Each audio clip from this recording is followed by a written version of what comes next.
All right. Hello, everyone. This is another Morbid Symptoms update, and I'm your host, Tara. And I'm here very happy with the first time guest co host, Snow Himbo. So, a warm welcome to you. We're going to so this is the Morbid Symptoms update. I'm going to try to do 3 of these a week, and it's basically just kind of, covering the latest or the week's morbid symptoms with zero bullshit and some as much humor as we can muster is kind of my new ethos for the show. Anyway, tonight we're going to be talking about the Red Scare Redux. Some of you might have been seeing that the commies are coming. Snow Himbo, the commies are coming for you and everything you hold dear. Darn. Yeah, Those darn commies. Pay no attention to any icons in my I'm like Mitt Romney called. He wanted his campaign back, or I don't know. Even it's just kind of interesting. It's like McCarthy, okay, but with no Soviet Union or Eastern Bloc or anything like that. So it's pretty. It's interesting. Pretty interesting. It's like a Cold War, but we don't actually have any actual communism to go with the Cold War. It's like they're just turning neoliberal capitalism into communism. I guess the Overton window has shifted that far to where like crumbs off the table, which, let's be real here, like I don't know why every 48 years America pretends like politicians are just automatically going to live up to their promises, because they seldom do. But everybody's just pretending like Kamala Harris is actually going to enact some of these policies, which I like. Did Biden raise the minimum wage? Did he forgive the student debt? Did Trump build the wall? Did Trump drain the swamp? Like, these politicians all do the same thing. They just they say whatever they can to get your consent for you to enable the bourgeois electoralism process, and then they get into office and they just do whatever the rich and powerful want them to do. And whatever the parliamentarian. Don't forget the parliamentarian. Oh my God, yeah. There's always a cope for why they can't. Oh man, my hands are tied. I really wish I could do anything at all for the people, but there's this rotating villain that. Yeah, sorry guys. We'll try next time. Let's try in 8 years. Yeah. So we're gonna go into We've already started a bit into the stupidest Red Scare Redux that we're living through, at least online. I don't know how much it's permeated into the nether region to outside of that. And then we're gonna talk. The second segment's on the pro-Palestine hustle. So we've seen a lot of people who were really passionate online about Palestine, but now that the election is getting near, they're trying to pretend to others that Kamala is somehow the better candidate. And so and Snow Himbo's going to take the lead on that. And then we're going to end with is the F word already here? And I'll just leave it till we get to that segment for you all to figure out what F word I'm talking about. Although you probably know, because it's very much in the currency. So Snow Himbo, you're the first time with us. Is there anything you'd like to tell? Well, what I'd like to know is just a bit about you. Like, how did you come into this politics? Anything you're willing to share with us, so we can kind of, try to put you in the matrix of oppression. So I know if I'm, how we rank. It's important. So I've been politically active for quite a while. I started out, like many people, I started out kind of like as just a clueless 20-year-old liberal. I think that's like level 1 when you're starting your character progression in the political sphere. You're like a level 1 liberal or a clueless level 1 conservative. And I've just been politically active online. My first streaming was like video games, just like normal video game streaming, and then I had a bunch of people say, hey, like you have a good voice for this, so why don't you have some strong opinions when it comes to politics, why don't you do that? I started guest streaming on some Indie News Network streams. Follow us if you can, because we're like demonetized and shadow banned, and yeah, the powers that be are just like, we got to shut this whole network down. They've had too much to think. So yeah, it's like we had our fun. Now it's time to come inside and believe what mom and what big sister and big brother tell you. Kind of. So from there, Indy invited me to be a part of the network, which I'm very thankful for. And now I do Politically Homeless, which is kind of like I guess it's kind of like commie InfoWars in a way. We do a lot of deep dives, and we're not afraid to say the things that a lot of the left, I use quotation marks because I don't even know what that word means now, the West. A lot of the left don't want to cover. And then I started the Maple Files with Yeti Jesus, and we cover Canadian politics. It's a lot of like introductions to Canada's political system. We just finished covering another topic that the left seemingly doesn't want to go over, which is the World Economic Forum and its influences globally as the largest alliance of bourgeois power that the world has ever known. And yeah, that's me. That brings me to right here. I got a couple shows trying to make my voice heard, and yeah, I mean, I don't really do this for like clout or grifting or anything. I just like I want us to get to a point where we have sufficient enough class consciousness and class solidarity so that we can move past the late stage capitalist hellhole that we're all toiling under. Because I don't think we got a lot more time. This is not going to last much longer. Wealth inequality has gotten pretty much to a boiling point. We just witnessed the biggest wealth transfer in the history of the planet. It's revolution o'clock, and we either figure out a way to get past this, or we resign ourselves to the future, which is an F word. The future is certainly an F word. So, yeah. No, and I would say that it's that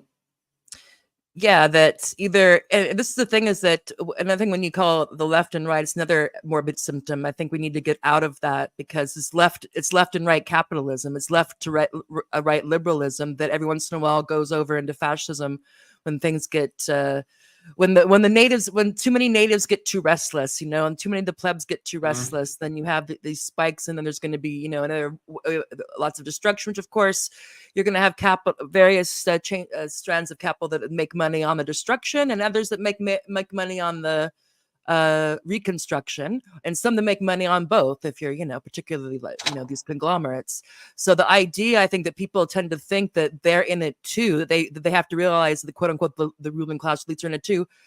In a way, yeah. I mean, with climate change, there's a limit to what they can do if there's nuclear war.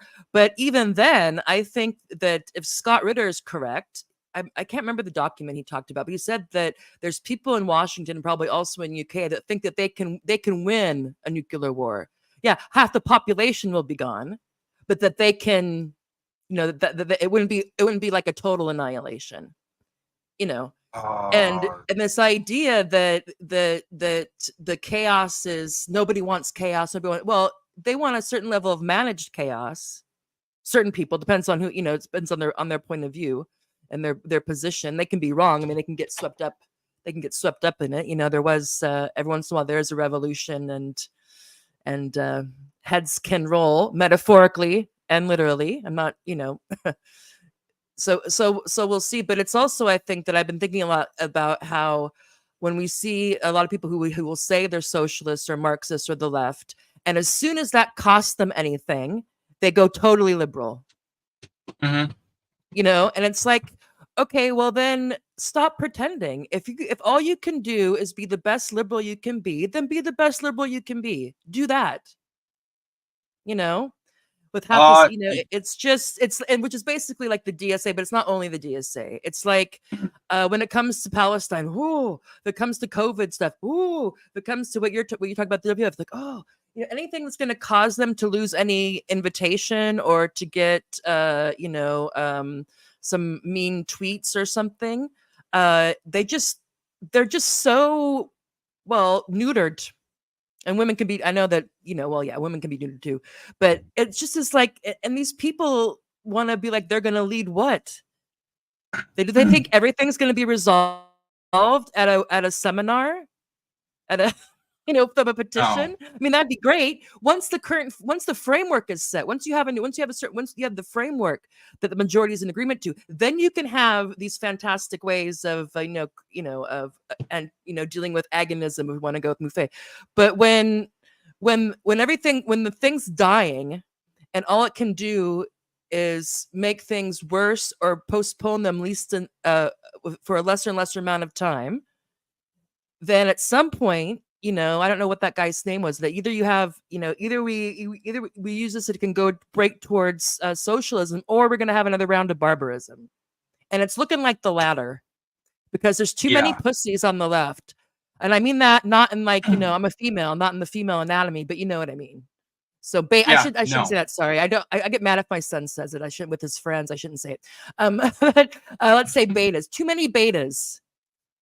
Betas, both women and men. Betas. These people too many Trudeaus. They can't. They want it to be risk free.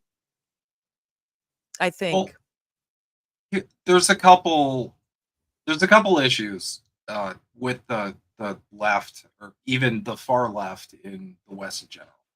The first one is people are not aware of the degree of liberal conditioning that they've been like subjected to their whole lives. Like just like the most reactionary thinking possible, and so they're trying to be revolutionary, but they're trying to also keep like their reactionary civility politics and appropriateness, and never make anyone uncomfortable who's on your side. They're fine with making people on the right, quote unquote, right, uncomfortable. They don't care if they get feedback from them, but on their own side, it's crazy. Everyone's afraid of saying the wrong thing, of getting canceled. And when people say anything, if they want to, and you see, I don't know if you noticed this, all the disclaimers now that people have to add. So let's say that I wanted to, I'll just use Jordan Peterson. He just popped into my mind. Let's say that, him and I overlap on hardly anything except for maybe the gender ideology as being, on that part.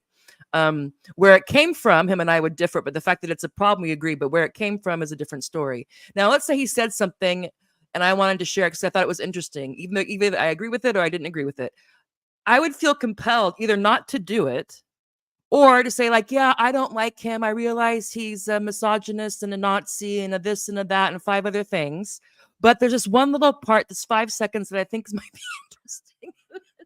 And he's a more a red flag example. But people who have to go through this, just like, please, I don't want to be tainted. I don't want to be tainted.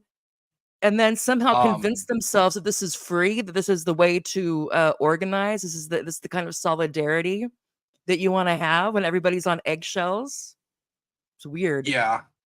I mean, the thing is, I covered this in a video. I'm going to try and not promote my crap too much. No, go ahead. And I changed, if you noticed, I put your Twitter handle under your name. Oh, perfect. I'm not going to try and promote my crap too much, but this is an example. No, so I did a video a while back called Narrative Management. And what essentially happens is, like, with a lot of the narratives and a lot of the propaganda we're subjected to, there's a tactic where you're either 100% for a thing or you're 100% against a thing. You have to comply 100%. And if you even comply 95%, you were given a label and you were placed in an off group. So you saw that with COVID. It doesn't matter if you believed, if you were pro all of the policies when it came to COVID. If you had any question whatsoever, if you had any criticism at all, you were given a label and placed in an out group. I saw people who were like, I'm pro-vaccine, I'm pro-masking, I'm pro, well, not the 6 feet, but I still don't know where that came from. I don't think anybody does. Just sounded good. It just, yeah, we'll just have people I stand wonder if it's apart a from link each like of other. a pool table or something. I wonder. I don't know. Anyway, not that they play pool up there. Go Yeah. ahead, sorry. If you had any criticism at all of anything, to the point where it was just like, yeah, I don't know about the mandates thing, that kind of like seems contradictory when it comes to bodily autonomy. It's like, you're an anti-vaxxer. You need to be put in re-education camps, which, You only care about yourself. Yeah. Yeah. So that's kind of been the play for every single like bourgeois sort of ideology they're trying to press on people. You have to be 100% compliant. And I forget who said it, but the enemy of tyranny is nuance, I think applies to this current age quite a bit. Because you're seeing it across the board. If you're not 100% like okey doke for any sort of topic, they just assume you're 100% against it, and yeah. you just basically have to just, you got that stink on you. And I've And been a victim. Sorry, go ahead. Sorry, go ahead. I was just saying, I've been a victim of a ton of that, where I'm given all these kind of labels where it's like, I mean, for one, I get called a Trump supporter all the time, and it's like, I literally shit on Trump every day and have for a decade. But okay, I guess I support Agent Orange now. Sure, go for it. And that's because of this binary thinking, which in psychology is called splitting. It's when you can't. It's when you can't find a middle ground between one absolute and another absolute. Yeah, and I know because there's Schellenberger's a better example than Jordan Peterson. So Schellenberger, for example, be like, oh, you share something, well, and they'll be like, well, he also said this, and it's like sometimes it's a stance he did or an article he wrote like maybe like 10 years ago, and I'm like, well, I'm not talking about that. I'm talking about this.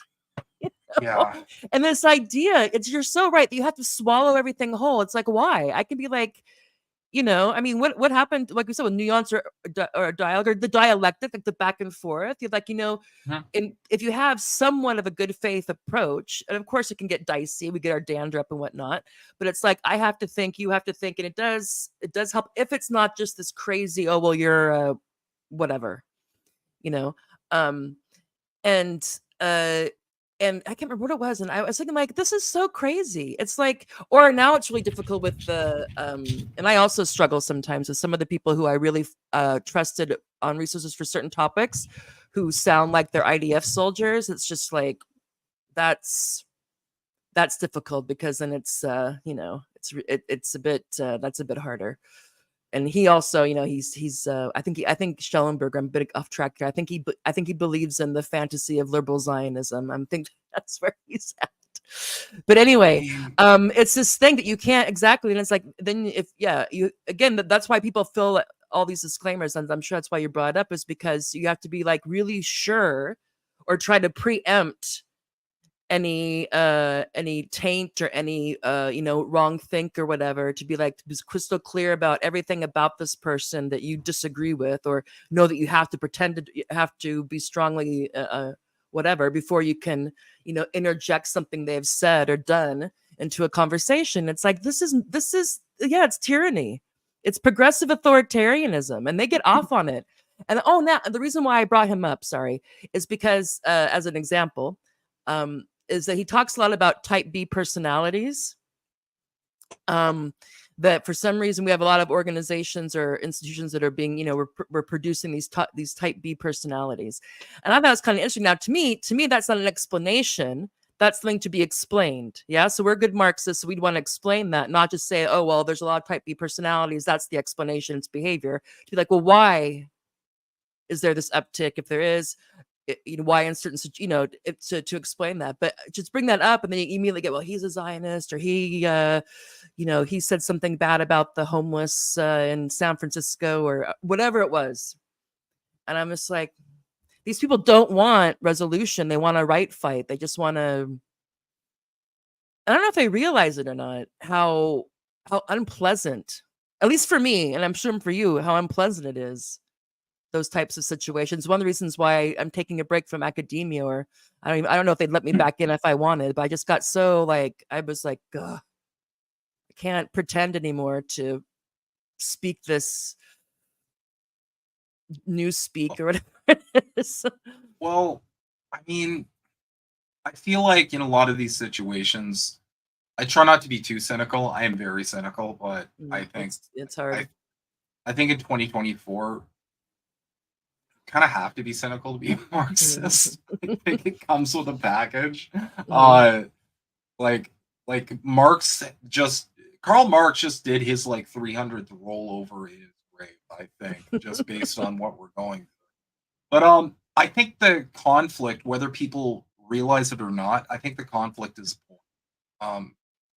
I think there's a concerted effort. I think there's been a concerted effort for a while to have people fighting with each other and arguing with each other over this topic or another topic.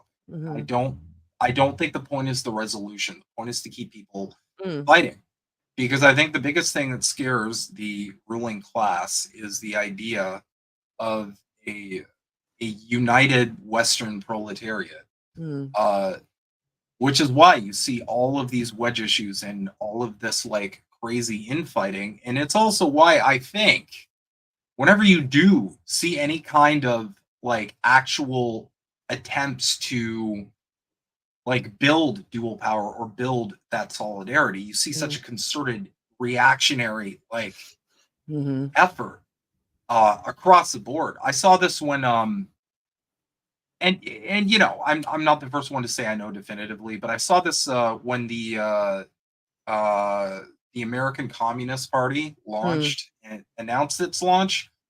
I saw like a ton of hammer and sickle people losing their minds, and I'm like, what are we doing here, guys? Like, I get that you're suspicious or something, and Jackson Hinkle said, I don't know, dumb 20-year-old things because that's what. He's like 24, so yeah. He's a baby. He says, yeah, he's gonna have a lot of bad takes. I did too when I was 20, before I, you know, became an old man. Yes, you're so ancient, Snow Himbo. I'm level 60. No, I'm in my late 30s, so I guess calling myself old is extremely silly, but I am a silly person. But yeah, the point is you've matured. You've matured. That's what it is. I became less dumb. That way. Isn't that the hope? That's the hope. What all our hope should be. We should all hope and endeavor to become less dumb over time, not more dumb. That's the point. Yeah, that's that. I think there was some theory on that. Become less dumb by Lenin. What is to be done? Like, come less dumb. Being dumb in infantile disorder by Lenin. But yeah, like I saw this when the ACB launched, and I'm sitting here and I'm like, okay, this is a group of people that are ideologically identical to what you guys are, but you're somehow creating like some kind of barrier and making them your enemies and calling them feds or whatever was happening. And it's like, it seems that happens whenever there's any sort of threat to power. Because I remember up here in Canada, we had a significant working class movement that actually did produce some change to the chagrin of a lot of liberals. And that was when the truckers mobilized and disrupted capital up here, which actually resulted in the mandates going away. And a lot of people had issues with that too. And I feel like a lot of people don't understand how we've been programmed to be as reactionary as we are. Because every time there's any kind of movement, any kind of building that might lead to a off-ramp to late-stage capitalism, there's this massive reaction where people just like they lose their minds. And I feel like we've been so like psyoped that people will just invent like problems because it's change, and they're so conditioned to just like follow the carrot on the stick that like they can't imagine a better world. And I do, and that's why I do everything I do, because I want an off-ramp.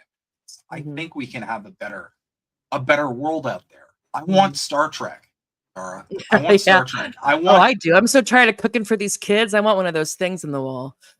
I was just gonna talk about it, the cool machine where you press the button and you're like prime rib. Yeah, I was just like, I want that.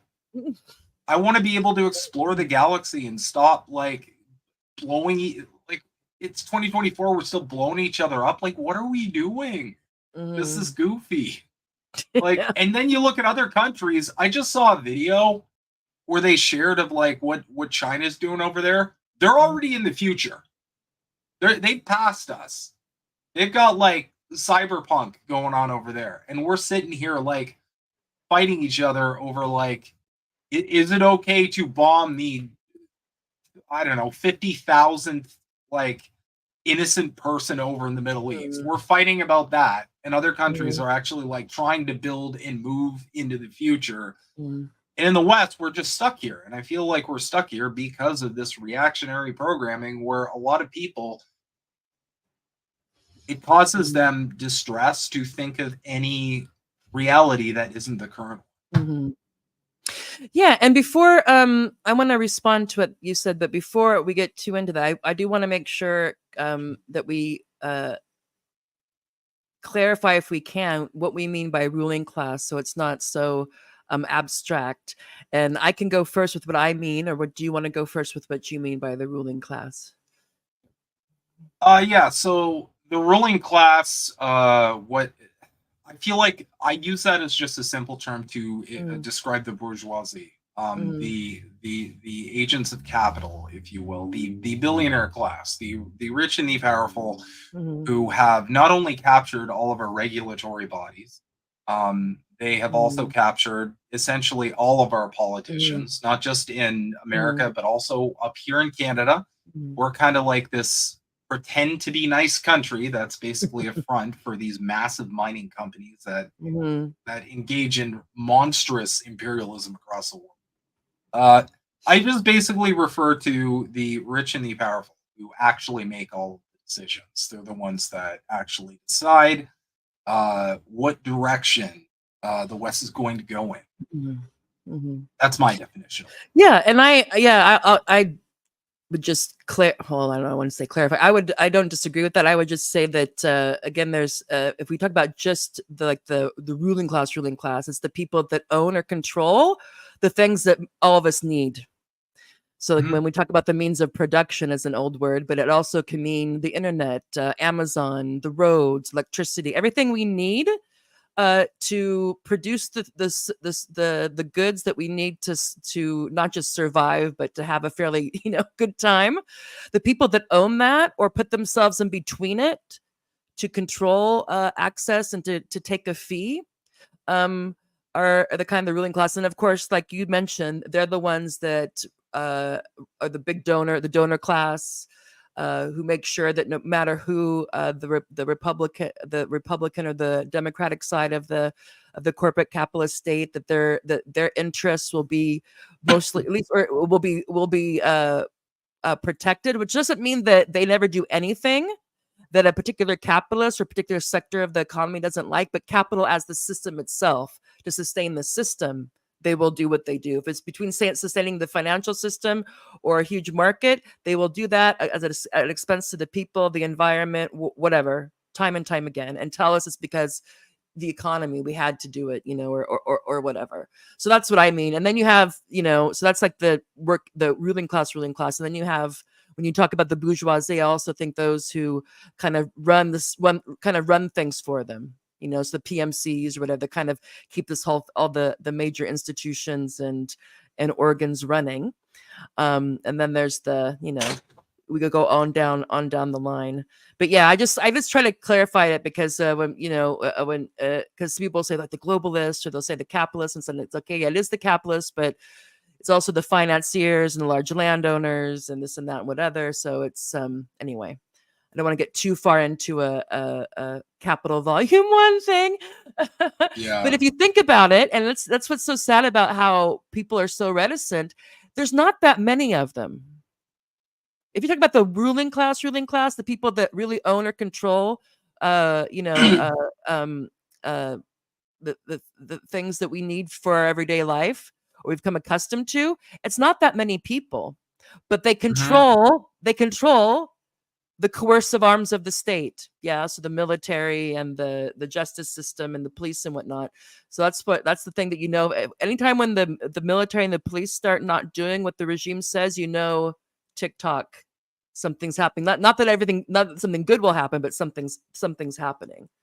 So it's just Yeah. this, it's the old story that we are many and they are few, yet here we are. But I think I wanted to ask you when you mentioned that the example when the ACP, the American Communist Party, launched, and everyone was taking a turn, yeah, including some big names. So Yanis Varoufakis and Vijay Prashad, they took they maybe even been in the Guardian or something. Not Vijay Prashad, but Yanis, because Yanis is like, wait a minute, you can't, I think it's almost like you can't do these things without checking high command.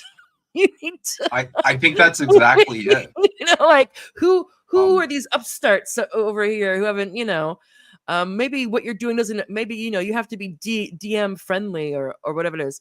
So I think there's that. But I also think that most people don't really want they don't want to change. They like the idea of it. They like it if it's going on someplace else so they can support it and put a flag at a distance. But when it's can affect them, I think and I can understand it. I totally understand it. But I just think it's the same thing, just to use maybe a not a very good analogy. But let's say that you're engaged and your fiance keeps on pushing the date back. There's always some mhm. reason. At a certain point, you have to be like, maybe they just really don't want to do this. And they might not totally accept that themselves. But it's like, it's good that someone's doing something. That's how these things start. A group of people does something, and then you see what happens. That's the praxis. You Yeah. see what happens, you know? And I don't know if it's jealousy. I think it's a lot of fear, because once somebody does that, either they have to join it or they have to rationalize to themselves and their peers why they're not. And it's not going to be, oh, I'm a coward, I don't really want to do it. I want my revolution in the future, not now. Or they have Mhm. to be like, well, he's a fascist or he's a sexist or he made somebody cry with a tweet or whatever it is, you know. And I too have Um, had some issues with them with they, some of they don't play well with women. They like to quote volume 1 at you. But I'm not going to be like, well, F them. I'm going to, sandbag their thing and that's it. It's like, just make a note of it. Like, can you ease up on that bullshit? Because we're on the same page. You don't need to prove that you've read Marx to me. I really don't care. And well, wink, wink. I've read him several times, so back off. We're yeah, not gonna. You don't want to or get the Marx off with me, baby. I call them BAMs, born again male Marxists, the younger ones, mm, and they have and I love it because I dig the passion and the memes and all this stuff, but it's like they have like Capital Volume 1 in one hand, and like I don't know that like they have in their Discord to Midwestern Marks or Haas or Jackson Hinkle on the other, and they're like, and they tend to think if you ask a question, a clarifying question or a point, you're trying to have a discussion, and they think, I don't know if they're so used to being attacked, they think you're attacking somebody, and they start attacking you. You need to read Marx again, blah blah blah blah. And it's like, uh, calm I down. think But anyway, I I think think that I they're don't know. just I've rambled on. I used. don't know if you think about any of that. No, it's all Your good. turn. I think I think they're just so. I think people like that are so used to being attacked. They're like they run the risk of being permanently on. Mhm. But yeah, I'd say like if people have any issues with like any social positions people have, look, if we're all on the same page that we want to build a future that where the means of production are not in the hands of a handful of people.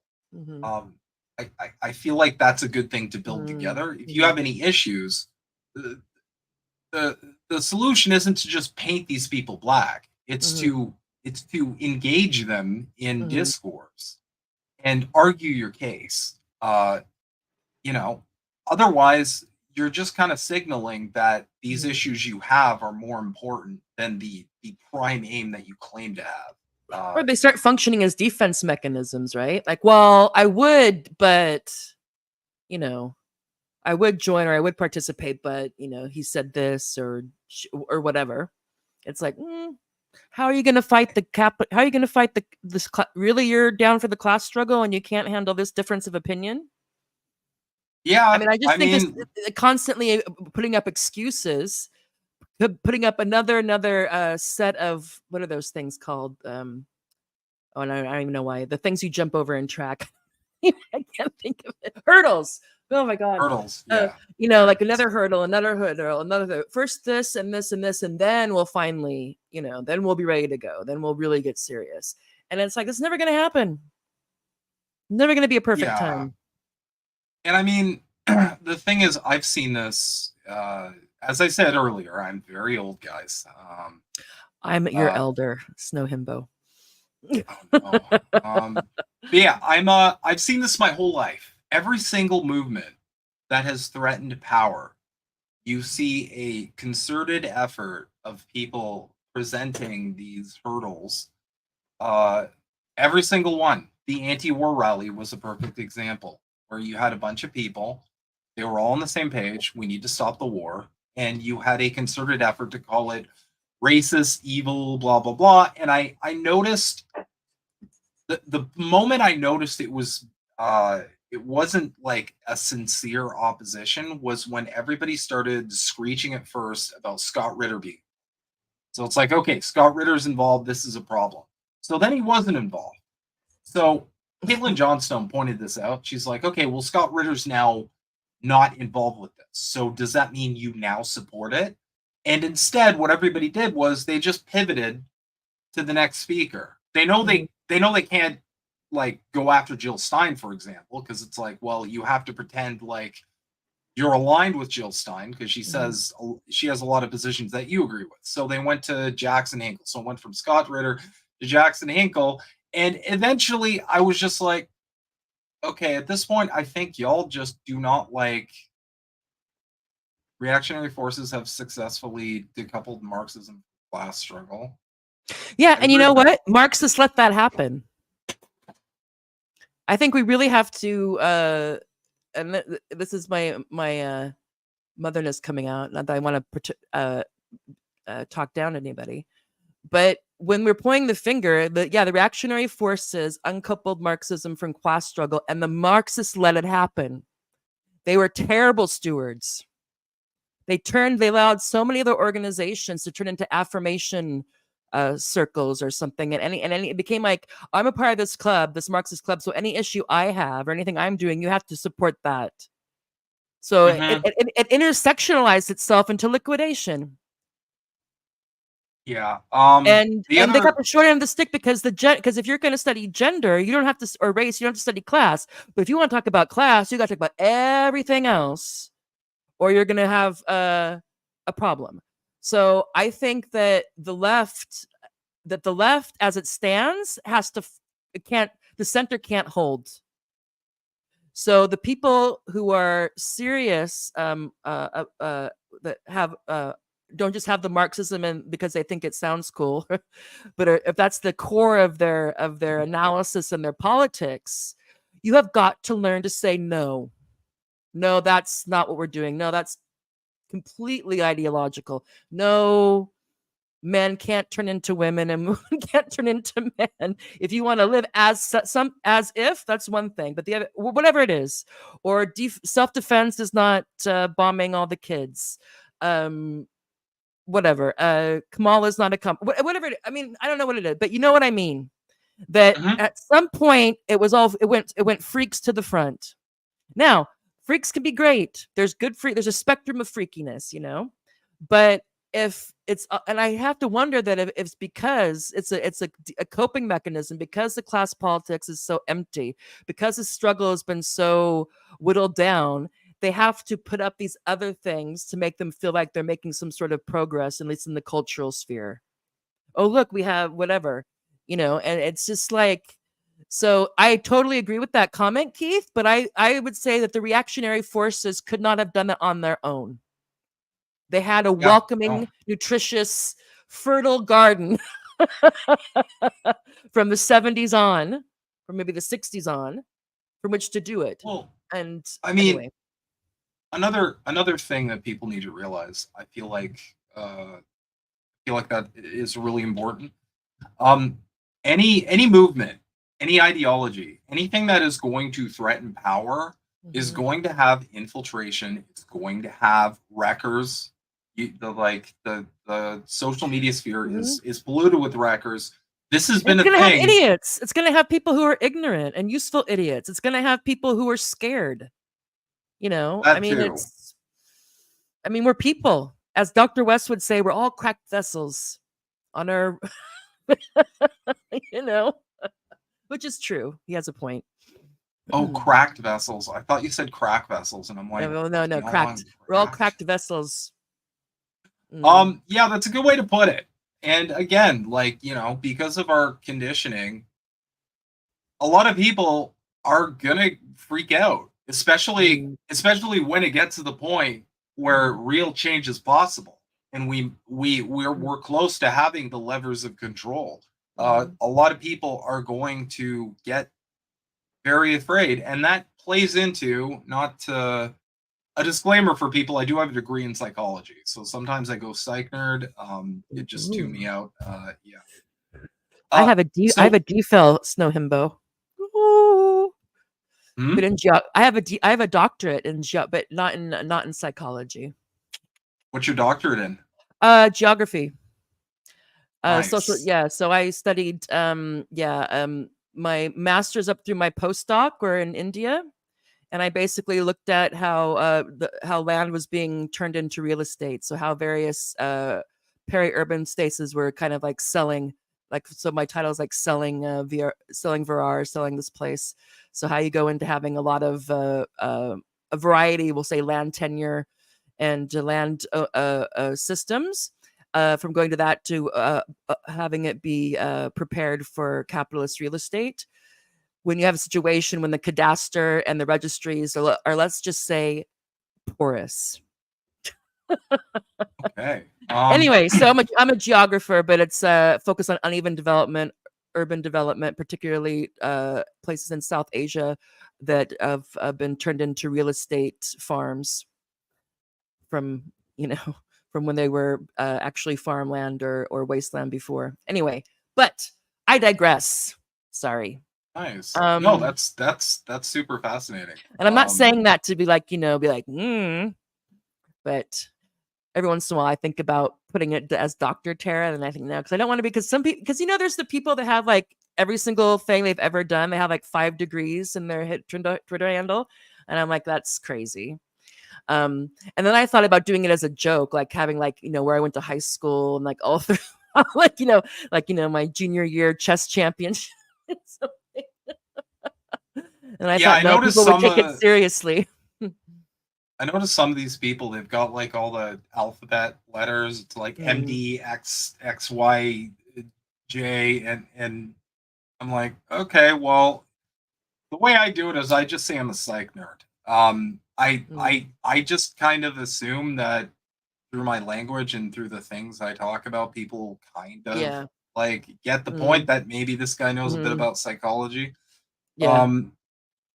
But yeah, I guess my So we were talking about what's going, the kind of liquidation of the left and how the reactionary forces got in, but that we have to be honest. The ruthless critique has to go both ways as to why the organizations and the institutions and the practices were so vulnerable or welcoming to this switch. Yeah. And we're gonna, yeah. Wow, you are really good at bringing the conversation back. That is, I appreciate that very much. No, well, I have to, because I if I interject, it would be rude if I just said, "Okay, now you remember where you were, Snow Himbo." I actually told my co-hosts on Politically Homeless, like, listen, if I'm just squirreling out of existence, just be like, hey, squirreling, let's bring it back. But this goes to the biggest fear. I feel like a big part of this, a part that people don't talk about enough, is this goes to in my opinion, the biggest fear human beings have, and that is of the unknown. So it's kind of the same vein as like the devil you know, better than the devil you don't know. We live under late stage capitalism. It's pretty awful, but people look at that and they're like, well, at least I can play by these rules. I know how to operate and exist within this space. But this other thing, if this changes, I don't know what that's going to look like. I don't know what that future is going to look like. I don't know if I'm going to be able to survive in that future. I don't know how to adapt to that future. So you're always going to have that fear of the unknown. And doubly so, I will be the first one to say, and I've said this very confidently, whatever happens after like 2024 late stage capitalism, whatever variation of socialism or Marxism that takes us into the future, it's not really going to look like anything we've ever seen before, because there's no way for it to look like anything we've ever seen. For a lot of people, that's kind of scary. They're just like, I don't know if I want Star Trek. You know, I get it. I totally empathize. I just can't go one step forward. Or Mad Max. Well, Mad Max is that's the bad ending to this role-playing game.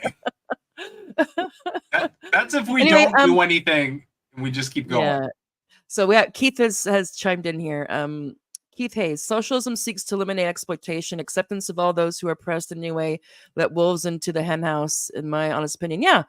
And it became, what about this? What about this? What about this? Like, you have to, in order to get to the class, you have to do all these things, and it liquidates it, and you don't realize it. And then it becomes polite, it becomes expected, it becomes progressive. You know, there's jobs and social groups and all this involved. I mean, you know, and I also think that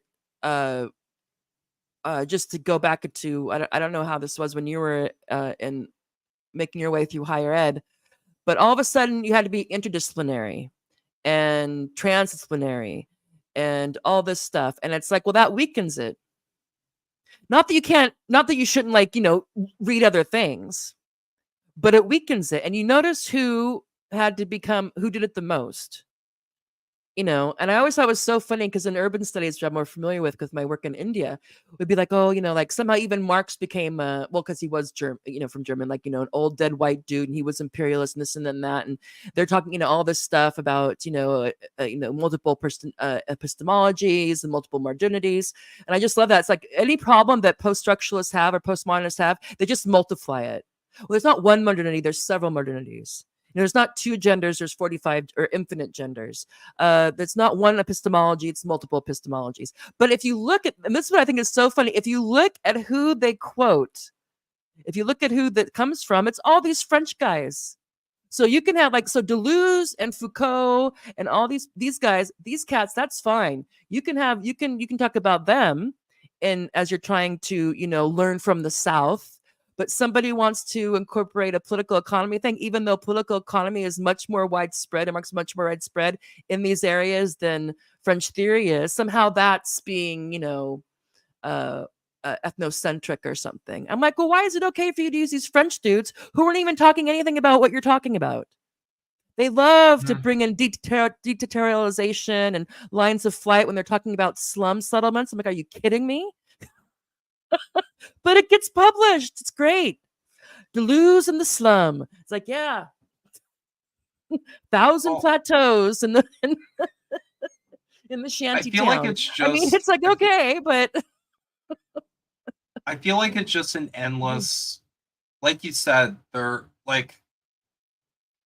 a concerted effort to not let us get to class. Like, there's always hurdles, there's always roadblocks, there's always barriers that are placed up. I've seen this. One such example I remember very vividly was I was part of a big Twitter conversation where we were talking very seriously about how to actually organize and how to actually build dual power. And I remember one of these big Marxist accounts just came out of nowhere and was like, trans liberation is non-negotiable. And I'm like, What are trans people immune to being poor all of a sudden? Like, why are you placing this barrier? You folks will benefit from this too. I've looked up how much gender affirming care costs. It's not free. It's like tens of thousands of dollars. So what are we doing? Why are we making this an argument when when we all agree that we need a better system. But it seems like that's always a common theme. It's like, okay, let's organize. And you've got someone always standing there holding their hand out going, no, no, no, this isn't the time. We need to check off all the boxes before we do anything. And I just want to say that this is my opinion. This is my stance. This isn't no himbos. But I just want to add, I think it's very important that there are only two sexes, and you can't change from one to the other, and gender is a complete social construction. So it's fine, but it's just that there are no gender people really, materially, like materialism. There are no gender people. There's male or females. Everybody's male or female. Even if you have an intersex condition, there's male intersex conditions and female intersex conditions. So you can feminize yourself or masculinize yourself. You can try to make yourself look more like the image in your head of the opposite sex. People can do that. I'm not saying that they shouldn't be able to do it. But and gender affirming care is like Dr. Genderstein stuff. I mean, that's the capital accumulation in these industries is a growth market. More genders, more money. So if you can proletarianize, there's the AI proletarianization of that part, but there's also, of sexual reproduction and turning us into mix and match parts. Yeah. And so, which is so if people can, I mean, their private life is whatever. If you want to, live as the opposite sex or convince yourself that you should have been born the opposite sex or whatever the story is, that's fine. But literally, it's not true. It's just not true. So I wanted to add that. But I wouldn't make an effort of that. I wouldn't say everyone has to agree with what I just said to be part of this political moment. But there's nothing in Marxism or materialism that supports gender ideology. Actually, it totally debunks it. So I don't know why a Marxist organization would have any truck with that. It's not mean to say it should be illegal, they're terrible people or anything like that.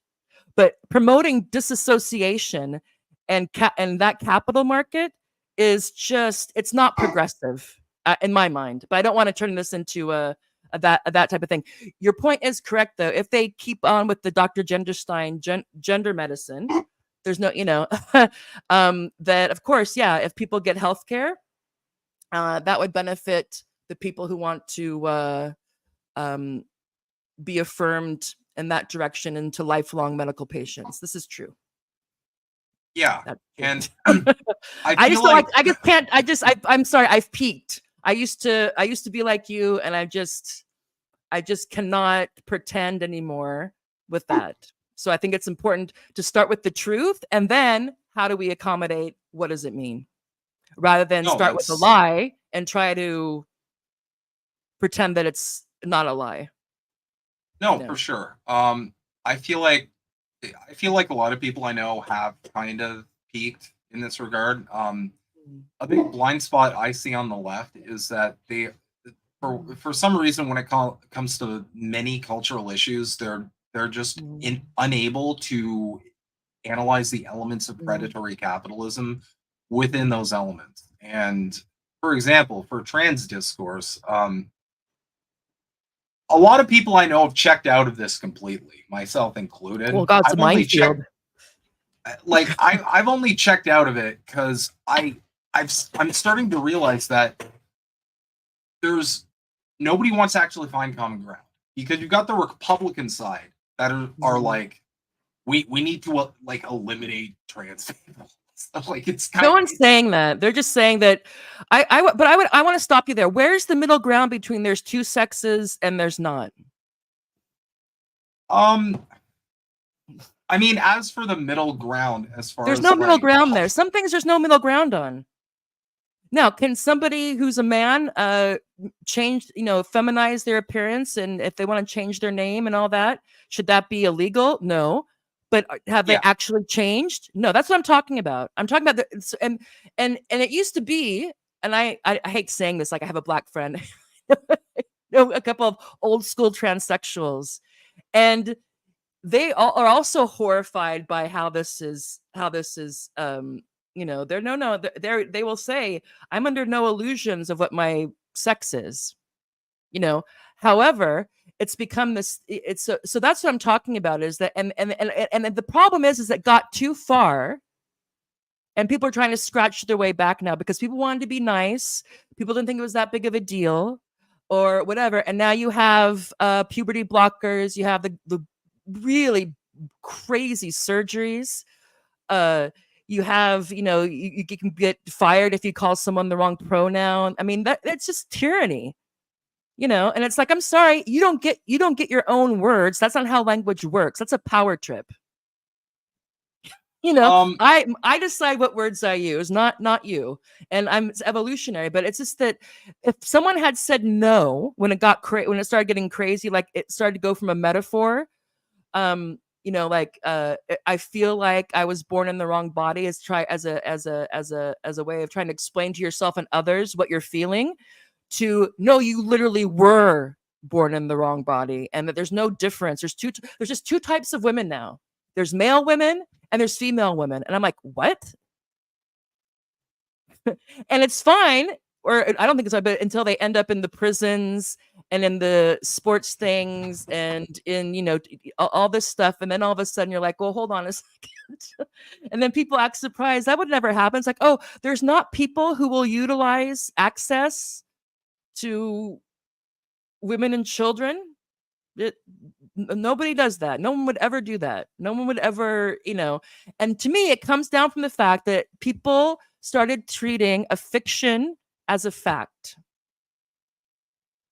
And that's just, and if you're a materialist and you're a Marxist, especially when you look into the capital aspect of this, you have got to pull your head out of your ass and get a backbone.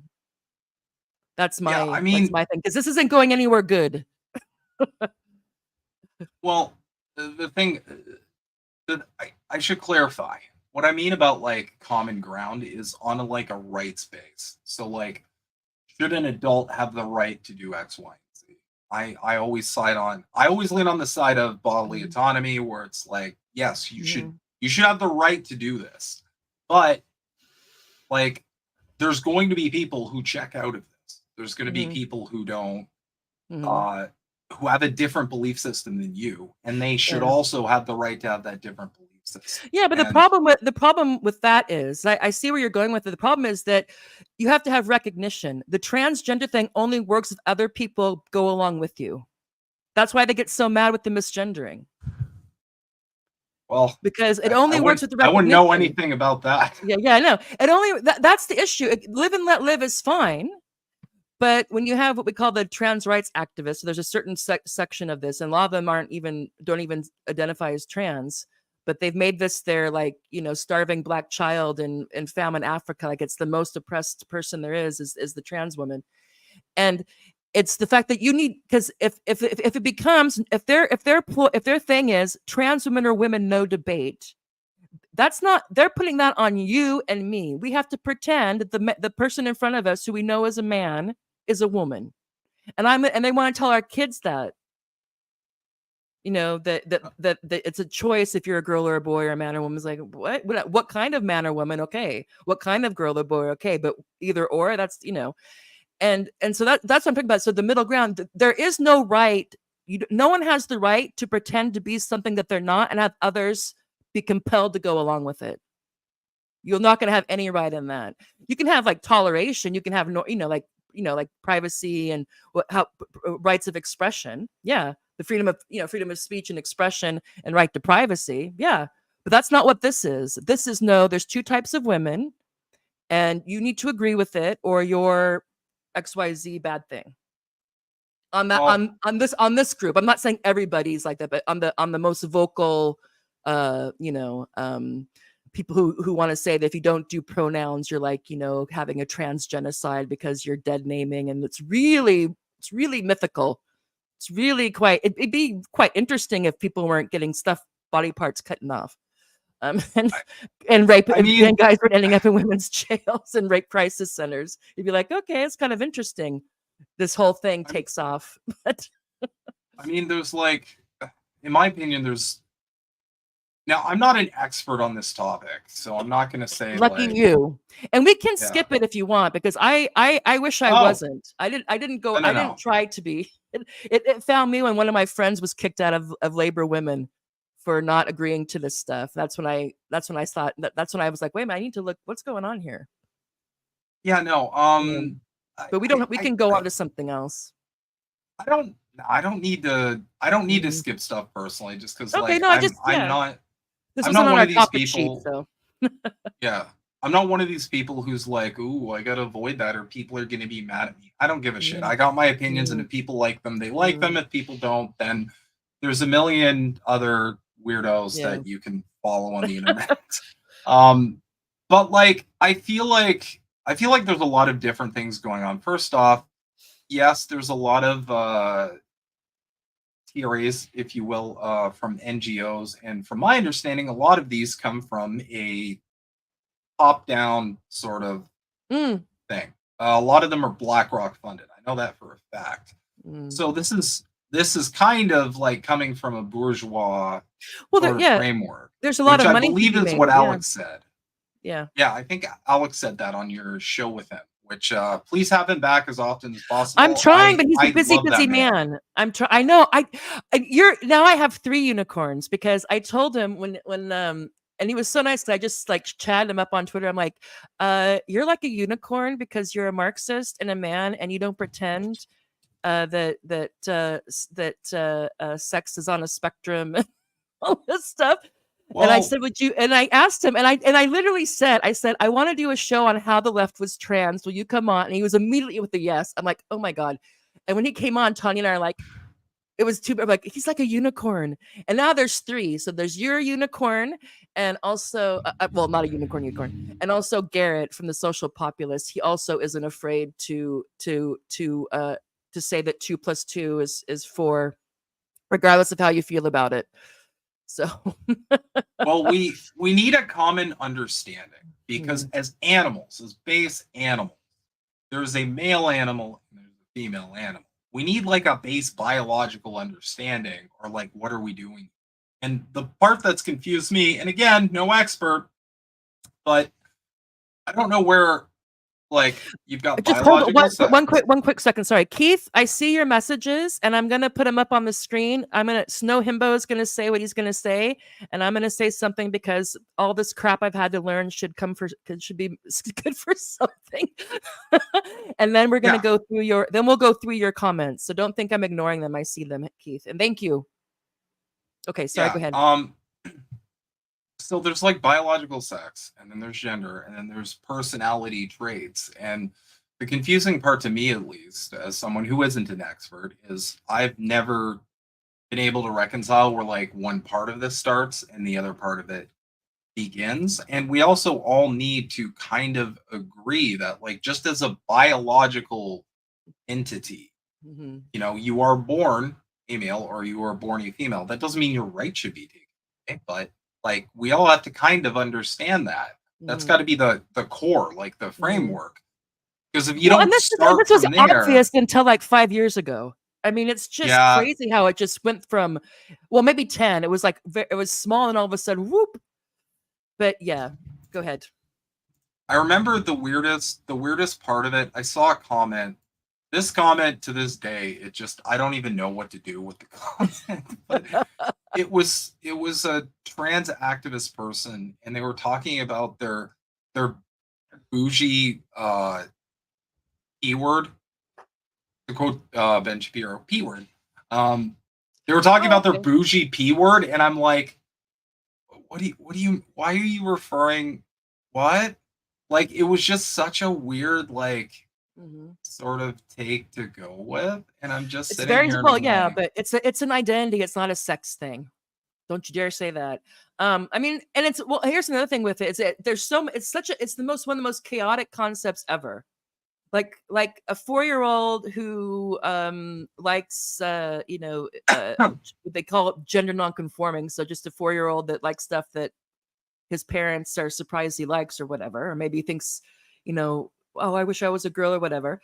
A teenage girl who wants to be a boy and have her for whatever reason, and then a 60-year-old man who can't deny the woman inside him anymore. These three people probably have very little in common. Yeah. So it's a symptom, or it's a characteristic that can come from various sources. Now, what I would say is that sex is male or female. It's decided at conception. There's only two sexes. This has been this way for at least probably like, I don't know, 1 billion years or something. But anyway, we'll just stick with mammals. And even people say, well, what about intersex? It's like, okay, you can have like any other part of our body. There can be things that go wrong with the development of your reproductive system.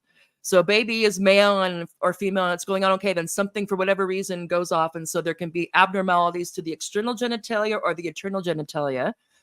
But they can find out relatively, even when it's really ambiguous on the outside, they're able to determine if the baby is male or female. So there's female-specific intersex, male-specific intersex. That's people, because people throw that out. Or they'll say, what about clownfish? I'm like, what about clownfish? We're humans, we're not clownfish. Now, gender, because it's kind of funny. I don't know if this was in Canada, but they used to use sex. They would use sex quite a bit for both. So it's just sex, and you would just learn from the context of the sentence if you're talking about male or female or having sex. And then gender almost became like just a synonym. So instead of saying sex, you'd say gender for male or female. But then it was kind of like a feminine or masculine, which is more the characteristics or the common characteristics you associate with that. And then when you have feminist theory comes up, then you have the separate, well, not just feminist theory, but also sexologists start talking about, okay, there's sex and then there's gender, like a persona. Now, how I use it, what I find it easy is like, sex, male, female, that's easy. Or it used to be.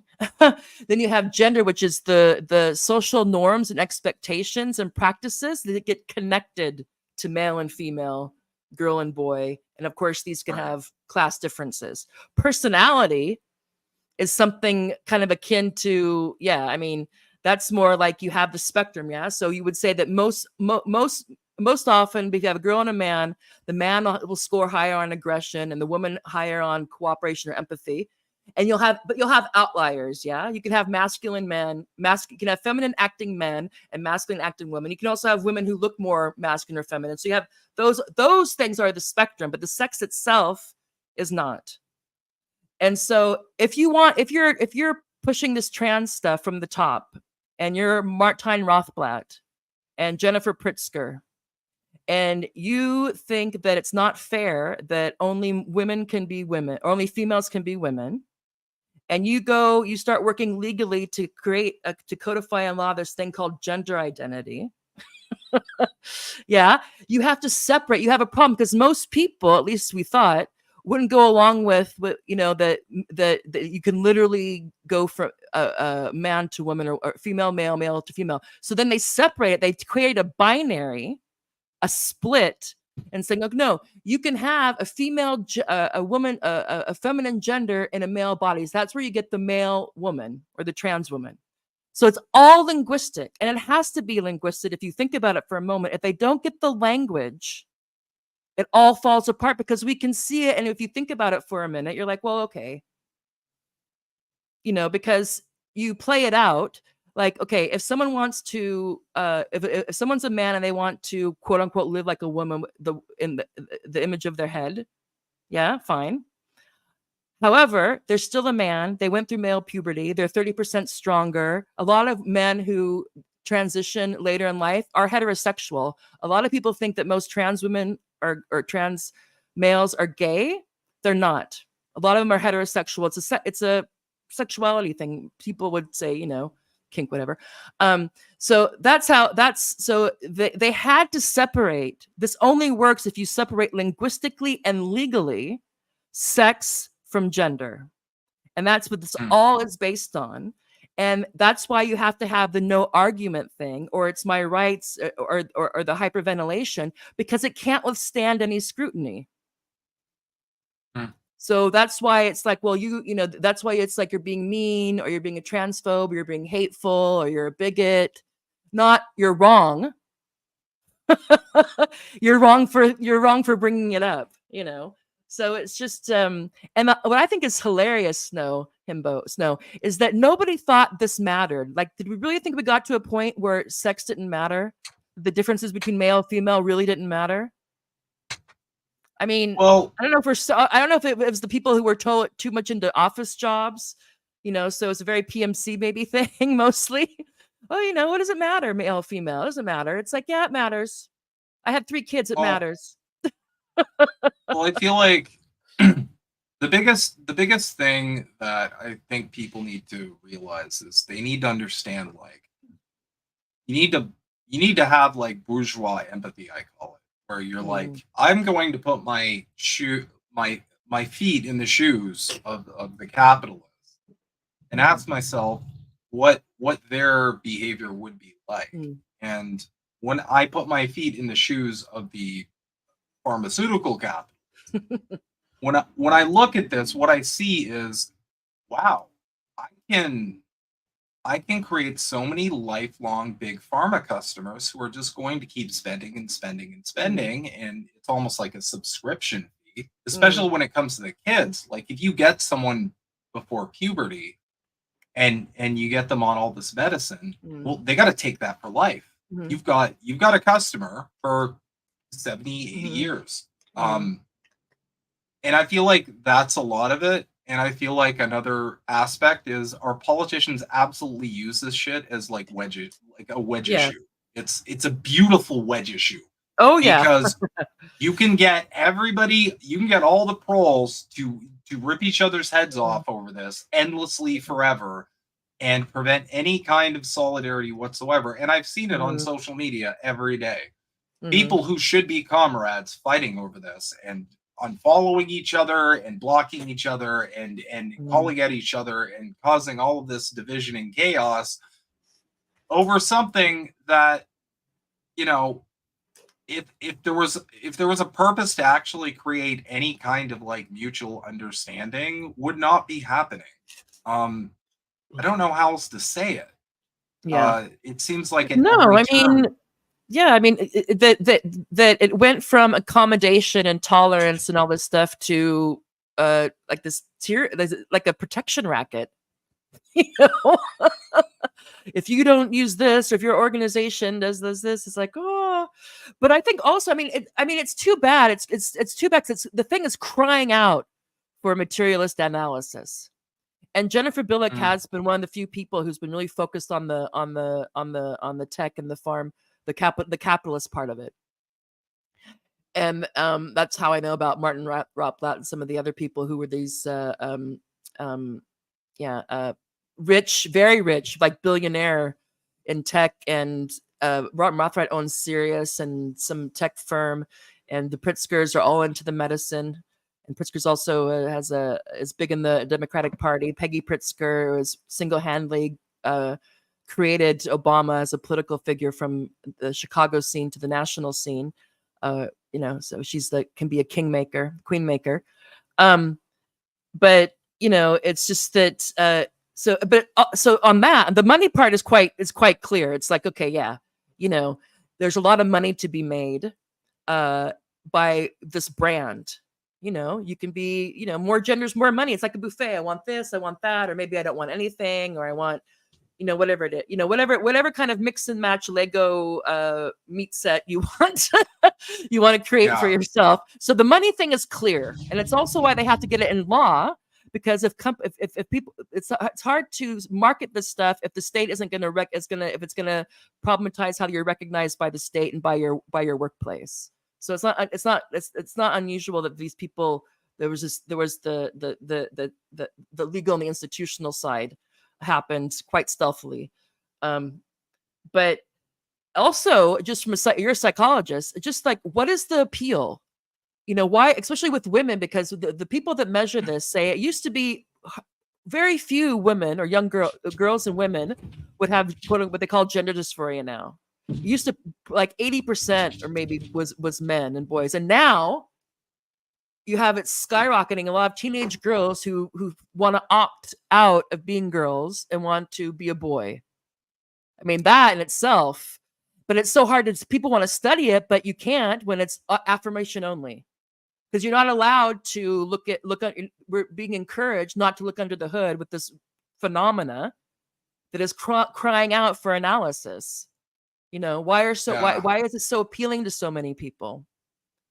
You know, and also in terms of late stage capitalism is like really focusing on yourself and making change to your actual body at the, you know, at the hormonal and, you know, whatever, you know, the visage, whatever, because that's what the last frontier. I mean, I don't know. I'll ask you, because you have the psychology background, if you have any off the cup hypothesis about why this is at least that people have taken up the language of it, but also there's an uptick in people actually going and starting to get on the medication, and the surgeries is also unfortunately picking up, because you can change your name back, you know, your pronouns, but if you start having stuff taken off or added on, that's a different story.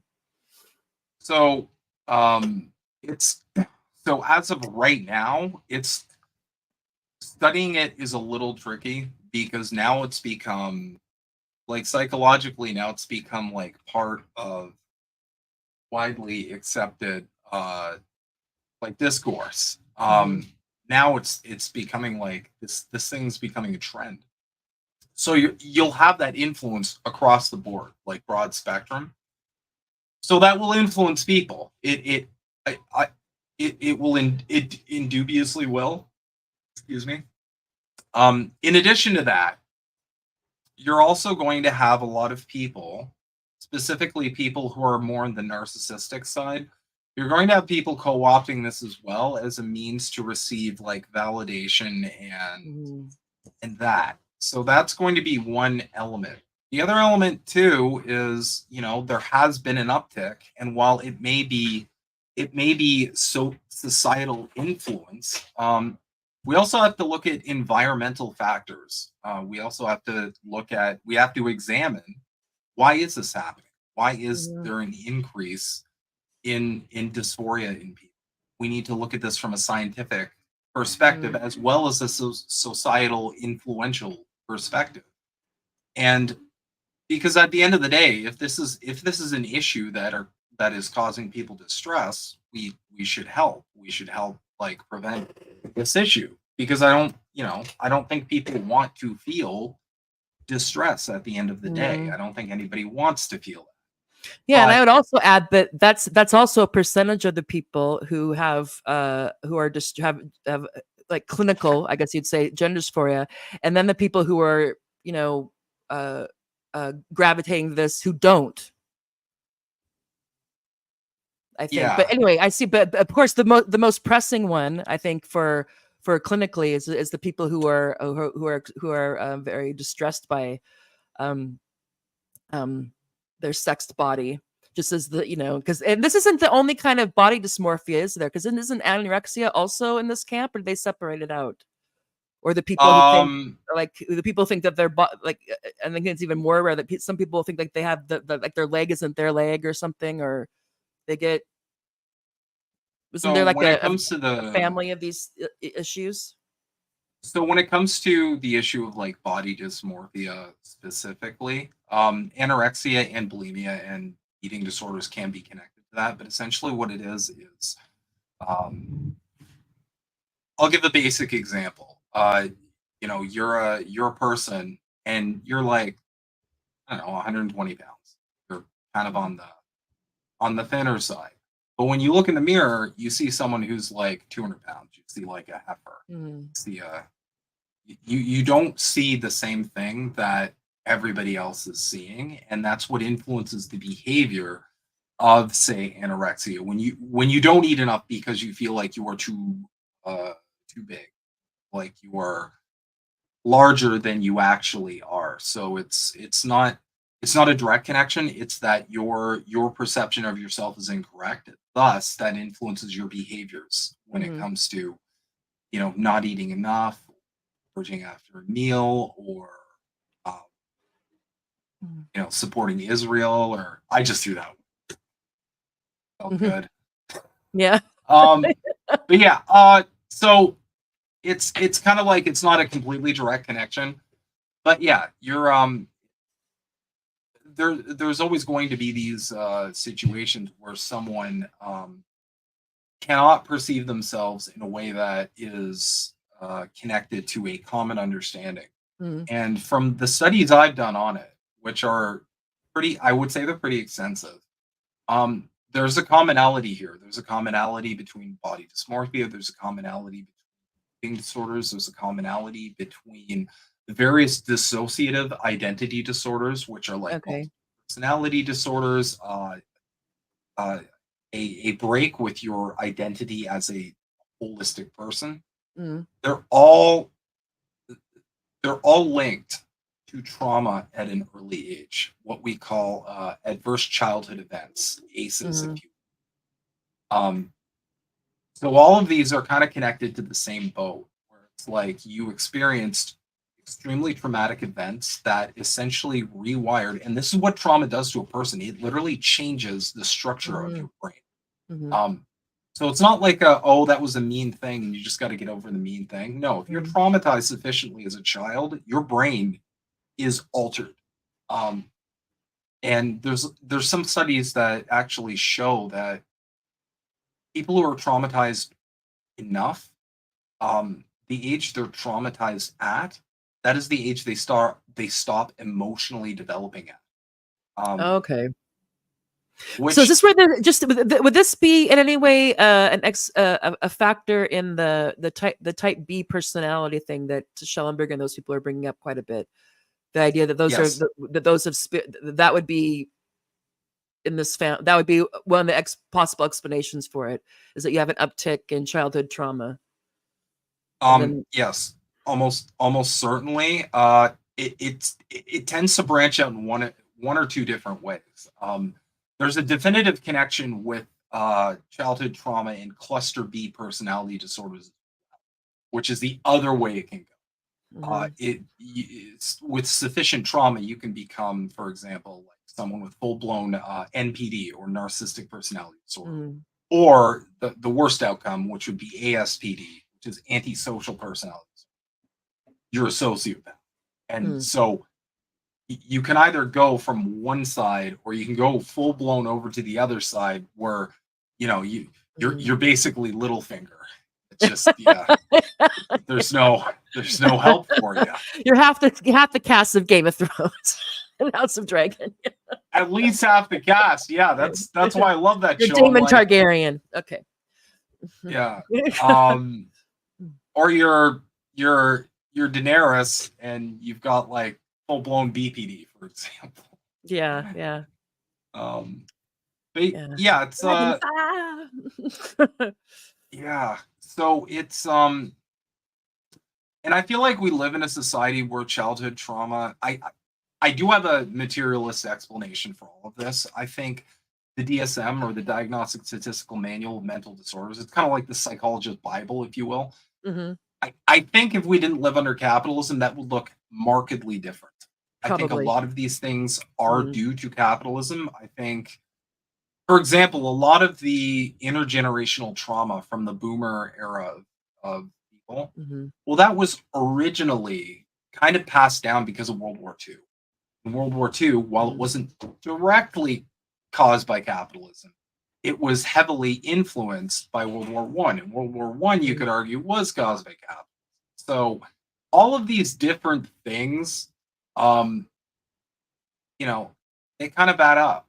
And mhm. that trauma that the boomer generation inflicted upon its children, us, that, you know, that is a factor as well. And I feel like there's a lot of psychological factors as to why we're at the Mm, place we are right now, where not mhm. only you have a Yeah. whole. Hmm? No, go ahead. I just was gonna say that I agree, and it's too bad that there's so many straitjackets, that people are. I'm sure there's people who are riding on it and thinking about it, but feel they don't want to stick their head above the parapet, because then it's, what do they call it now? If you want to question any of this stuff or to study it, it's like, oh, it's you're like pro conversion therapy or something. You know?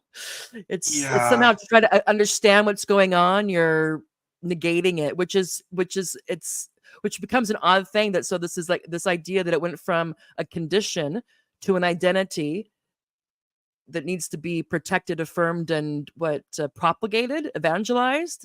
It's an odd, it's an interesting thing for there to be a big X on studying, whether it be political, economic, or psychological, or also the bio, what I'm not, what I'm trying to go, the body stuff, physiological, endocrinological. Body stuff. Is it all the medicines that get flushed down the toilet or peed out, and so are we like, it's like the frogs you hear about every once in a while from some polluted stream. I don't want chemicals in the water. Turn the freaking frogs game. Hey, listen. Everybody can make fun of Alex Jones all they want, but he was not wrong. He wasn't wrong on that. Look it up. That happened.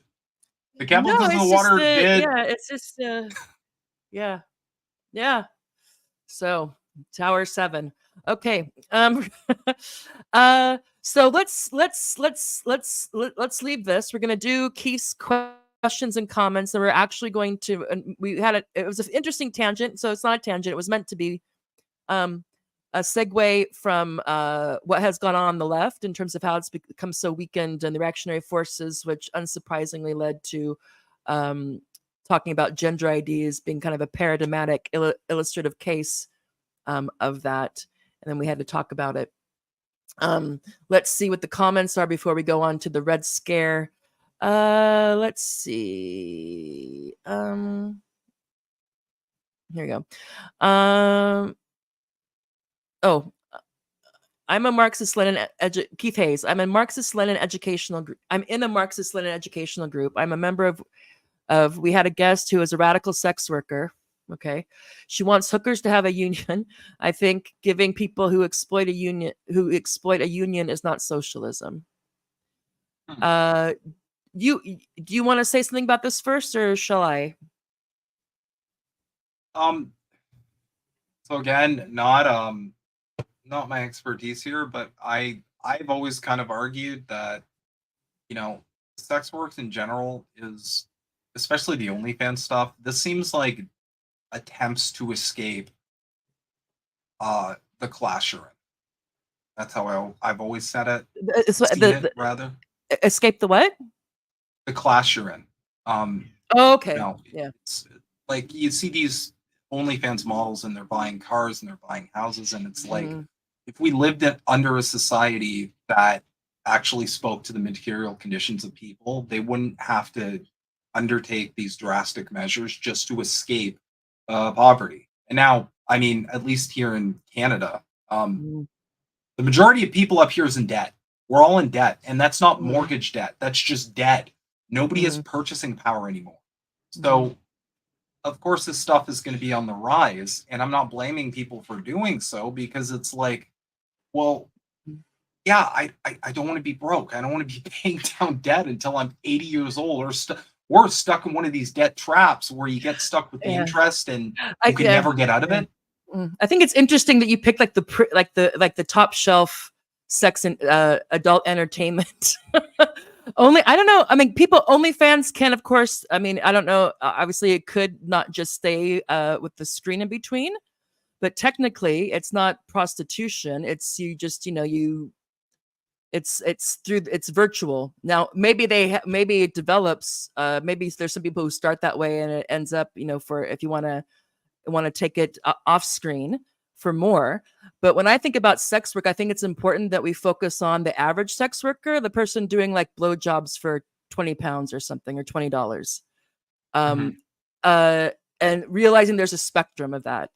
And so for one, I don't like calling sex work. I prefer prostitution, because what people will do is that we'll say, like, it's like, are we fundamentally okay? So basically, prostitutes are having sex with people they don't want to have sex with. They're only having sex with them because they need the money. I mean, that's just, there could be like the happy hooker, or some people who like it, yeah. But far and away, the prostitute does not want to have sex with the person they're having sex with. They're only doing that because they're paid. And if you have that, and the people involved know that transaction, which is why prostitutes have high levels of rape and physical violence, because I paid you.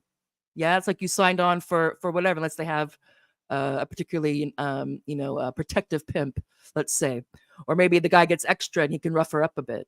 So when people want to romanticize that, or the kind of tourists that maybe they go and they spend a weekend someplace, or they went to the red light district, or whatever it is you tell themselves. And I realize the libertarian argument that if someone wants to sell they want to sell that service, again, the euphemism, and that there's always going to be, there's a reason why they call it the world's first, oldest profession, because there's always going to be a market for men who will pay for sex. But what I always want to say with these people, I'm like, you should do why don't you go down to the dock or the truck stop, and you give 3 blowjobs to whoever comes up and propositions you, and then you report back to us how that is. How that would be to do that over and over and over again.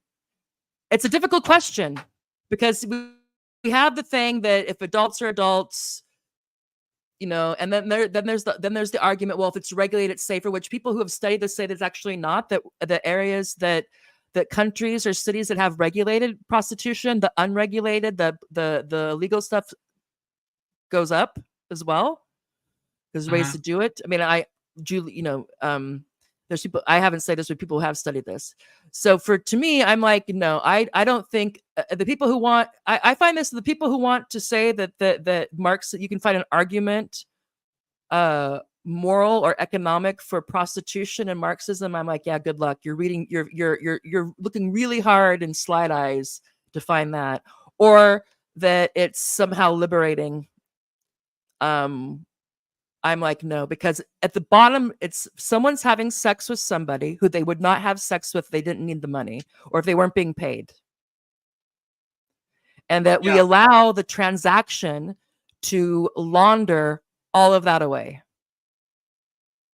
I mean, and are we all about the market, or are we not? I mean, I don't know. So that's my take on it. However, there's other takes, and what it's and banning things tends not to work very well, especially under capitalist circumstances or class-based circumstances. Banning things doesn't really work well. It can make things worse for the people involved. But that's my take, Keith. And I would have said it and maybe gotten kicked out of your Lenin Marxist educational group. But if I was talking to the woman, of course, I would have been, direct, but I probably would have, use different language, perhaps, depending on how I sussed her out, if she was actually like, what kind of sex worker she was, quote unquote, or if she was like what some people call a tourist. The people who are very critical of the sex work discourse call them tourists, who dip their toe in for a weekend and then come back and say, oh, well, we can regulate it, and it can be great, and there could be unions and healthcare and regular, anal checks for tearing. I'm like, oh, it's fantastic. I don't know. I just, no. I'm not gonna. If I had some comrades who were pro sex work, we would have to not work together on that issue, I would say. Let's see. Keith Hayes has more. Oh, more. After the pronouns, praise is given to the occupying Indian tribe. Oh, yeah, this is true. So first you have to declare. So in some places do this. Yeah, what are your pronouns? You want to have a pronoun? I was at a place and everyone was supposed to have. They had name tags and they also had pronoun pins, and I was like, I don't need that. Like, well, no, everyone's having it. I'm like, I'm not. No one's going to be. Are you saying that people are going to be confused? But I was like, I'm not doing it. Oh, it was weird, but no, you should do it. I'm like, no, I'm not doing it. It was very odd. Like they couldn't believe that I wasn't going to put on a pronoun pin. I'm like, I'm just feeling, carefree today. Let's see how many people call me he, how many people call me she, or they, whatever. Let's see. I'm curious. It's an experiment. But anyway, yeah. So then the land acknowledgement. Yeah. And I always wonder how many Indian tribes displaced each other. Well, I don't know about, it's true. But also I think in terms of performative, they even did this at the DNC. So the Democratic National Convention started with the land acknowledgement, and they actually brought out 2 representatives, members of the Democratic Party, who were part of the tribes that were dispossessed. I don't know, 200 years ago. I can't remember when Chicago really started to branch out. And they do this land acknowledgement, never land reparation. They don't get the land back, but we acknowledge that it used to be somebody else's. And what's funny is, in a little while later, the Pritzkers come out, and the Pritzkers are one of the largest landowners in Chicago. I'm like, land, you should go talk to him. I mean, if he is, go talk to him. Go talk to Governor Pritzker. Give him some of that land back. Yeah. It's all it's. I remember the first. Do you remember the first time you heard this land acknowledgement, Snow? I was confused. I didn't know what was going on. I was like, what is this person saying? It was in Canada, actually. I was at a conference in Toronto, in Ontario. It's the first time I came across this. And like almost every workshop I was in, or every session, someone would, at least one or two people would, a lot of Australians would do land acknowledgements. I don't know if you guys do as well. Yeah, we do. There's a lot of complicated discourse up here over, Canada's role in what we did to the indigenous people of North America. Which obviously wasn't great by any stretch of an imagination. But yeah, I remember it was about 10 years ago. But like you said, like there's never any talk of actually giving the land back. It's always like some kind of okie doke, and then let's move on, and nothing ever happens. Up here, a colleague I worked with a while ago did a documentary where he actually went to the try to get some land back. Yeah, he tried to get some land back, and he was shot in the head. No, I'm kidding. He went to the God, I'm spacing on the word.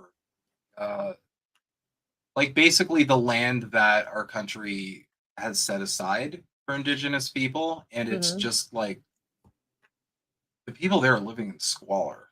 Yeah, they're just not doing well at all. There's rampant addiction. There's rampant, like, it's not good. So I don't know. It feels like the majority of these like talks about giving the land back seem to be focused on everything except, like actually giving the land. Well, and I don't know when this happened, and maybe it's always been the case that some people like acknowledging something is like the beginning and the end. So you acknowledge what happened to the Native American, sorry, I come from the States, Native Americans, indigenous population. You acknowledge slavery, you acknowledge Jim Crow, you acknowledge all these things, but then what? I think it's just become like somehow it's become part of the norm. It's become a ritual, and we kind of forgot that. Okay, well, you say it, but that doesn't make it like. What does that do exactly?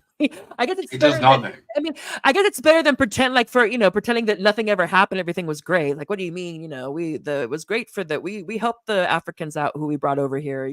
People see us. Still, a few people will say that, or whatever it was, or yeah. So it was like, yeah, fine, acknowledging as best we can, warts and all, and the good, the bad, the ugly, and the in between of our history, especially stuff that's still bubbling up. Or still, unresolved and taking different forms. Yeah, but just to acknowledge, it became this thing like I acknowledge it, I can acknowledge my privilege, which is such an underhanded way of reestablishing that you have privilege, because you can't acknowledge what you don't have. Like if you don't have privilege, it'd be weird to acknowledge it, and you can't give away what you don't have. So by the act of acknowledging and then symbolically or discursively giving away your privilege, actually reifies this idea that this group of people has privilege.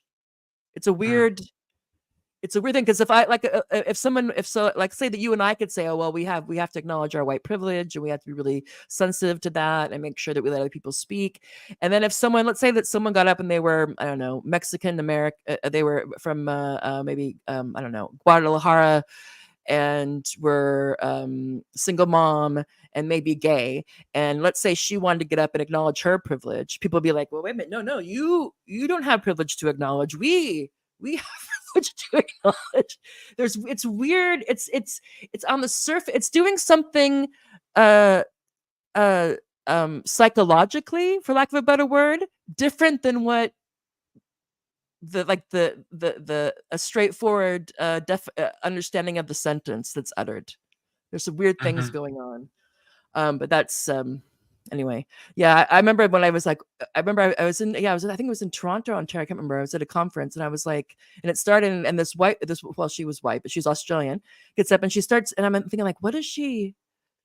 And then afterwards, and then I was like, and then it happened again, and then I figured out like, and then like, it's a land acknowledgement, and it's this practice, blah blah blah. We feel it's really important to acknowledge the people whose land we're using today. I was like, okay.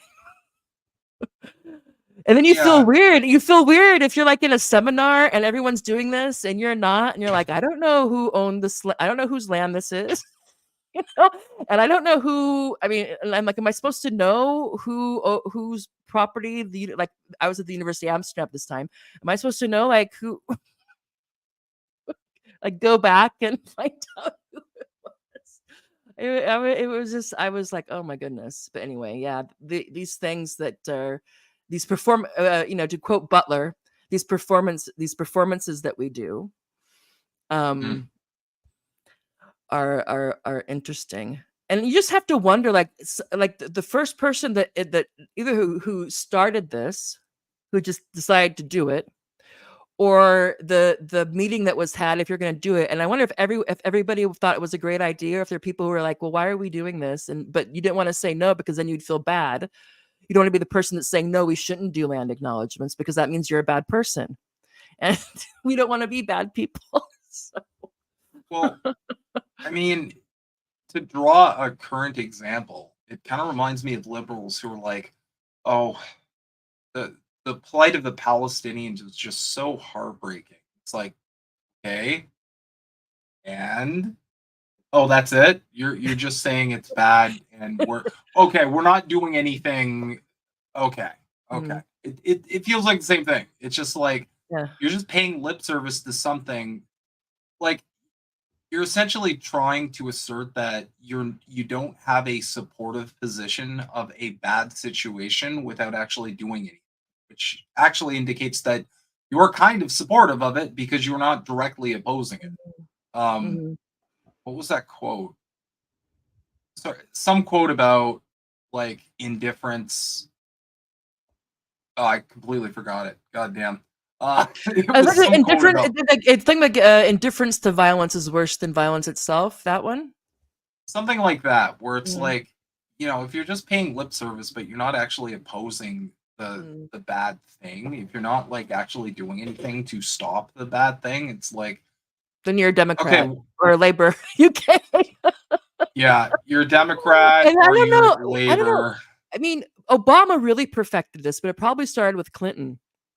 This kind of Mhm, like, like empathy, like, yeah, like it's tough and it's difficult, and you like this kind of feel your pain and understand, but yet, and then to like to break the ice to make people feel seen or heard. Everyone, this is also what this going like. Everyone has a voice. So as long as we listen to the voices, we don't have to. Then we're done. It's just the important thing is listening to them. you mhm. know so like, so we talk to whoever, we listen to them, and now we're going to go and do our thing. So it becomes this superficial performance, and they can also feel good about it. Well, we talk to people, but now we have to go and make these decisions. So of course, so we talked and we realized, yeah, the minimum wage should be raised and this and that, but yeah. And it's and it's gotten, and it used to be a balance, but now with Kamala, it's all this. There's no substance. It's all a string of words, empty signifiers, we'd say, if we want to get technical, that people can read anything they want into, and that tie her to nothing. Well, if And I'm it's like, reading which is, social media correctly, yeah. she's tied to communism, Tara. Yeah, That's yeah. what Good that's segue. what Good the segue. people are telling me. So let's quickly go through Keith's thing, and then we'll get to that. Considering half the perception is hallucination, to fill in the blanks, to make sense of the world. Feedback can give us what we expect, not what is actually there. All right. Yeah, we fill in. We fill in a lot. Transfer. Yeah, transfer. Okay. Okay, good. So Now, speaking of this, yes. So I'm just going to say communism. Yes. So the Red Scare Redux, we're being, for some reason, somebody on the Trump side, Trump campaign. I don't know if they're if Mark Ruffo got on the phone or Lindsay, and like just call her a communist, because that's what they're going with. Kamala's a communist, Soviet communist, even though there's nothing. Well, I think that, and I'll see what you think. I think that well, just the Trump campaign and the right are using communist the way I use Borg. Because it's just, I think they mean like there's one way to think, and like scolding and canceling and self-righteous, and there's only one set of opinions and wrong think, and they want to take everything away from you and give it to somebody else. There's that part they still have from, that's the classic. There's still the classic red baiting, but with the fact of this idea that we're all, I don't know, hall monitors or something.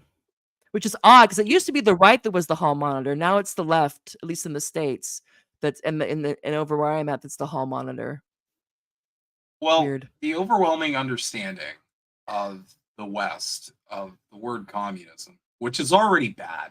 It's just terrible. I play this game with people on Twitter where I ask them to define communism. I haven't had a single person even come close to it. All the people who are like, Kamala's doing a communism, or like communism is when government, all these weirdos who are just like losing their minds over this. The problem is this started a long time ago, as you and I both know, but the problem is in the West, there is such a lack of an understanding on what these isms mean that that's the only way they can get away with this stuff. That's the only way this can happen. Anyone who's actually read anything, like, I tell people on the right, I'm like, can you please go find someone who actually identifies as an ML, Marxist-Leninist, or like socialist or anything? Can you find one of them who will actually say this is not just total nonsense? Because you won't find one. Because anyone who's actually educated on what this means is going to look at someone like Kamala Harris and be like, what are you talking about? But to your point about like the way you use the word Borg, that's the biggest misunderstanding, because what I've seen on the reactionary side of the pond, if you, is that they essentially just find authoritarianism or dictatorial traits, which we've seen plenty of in capitalism. I'm in Canada. I remember under capitalism up here, we had an old lady with disabilities being trampled nearly to death because she was opposing mandates. So this isn't exclusive to communism, but they essentially just completely equate it with any kind of authoritarian control. That's their understanding of the word. That's what they're looking at. That's what they're concerned about. They're like, you're going to have someone up top that is going to be infringing on your rights. And the crazy part is, like, guys, we've been there for a while. Yeah, it's just changed. Go protest. Yeah. Go protest at a university and watch what happens. Yeah. Well, and what I think is so funny is because they're like liberals, and it's like they're both liberals. To me, it's like liberalism is the political form of contemporary capitalism. It has been since like the 1800s.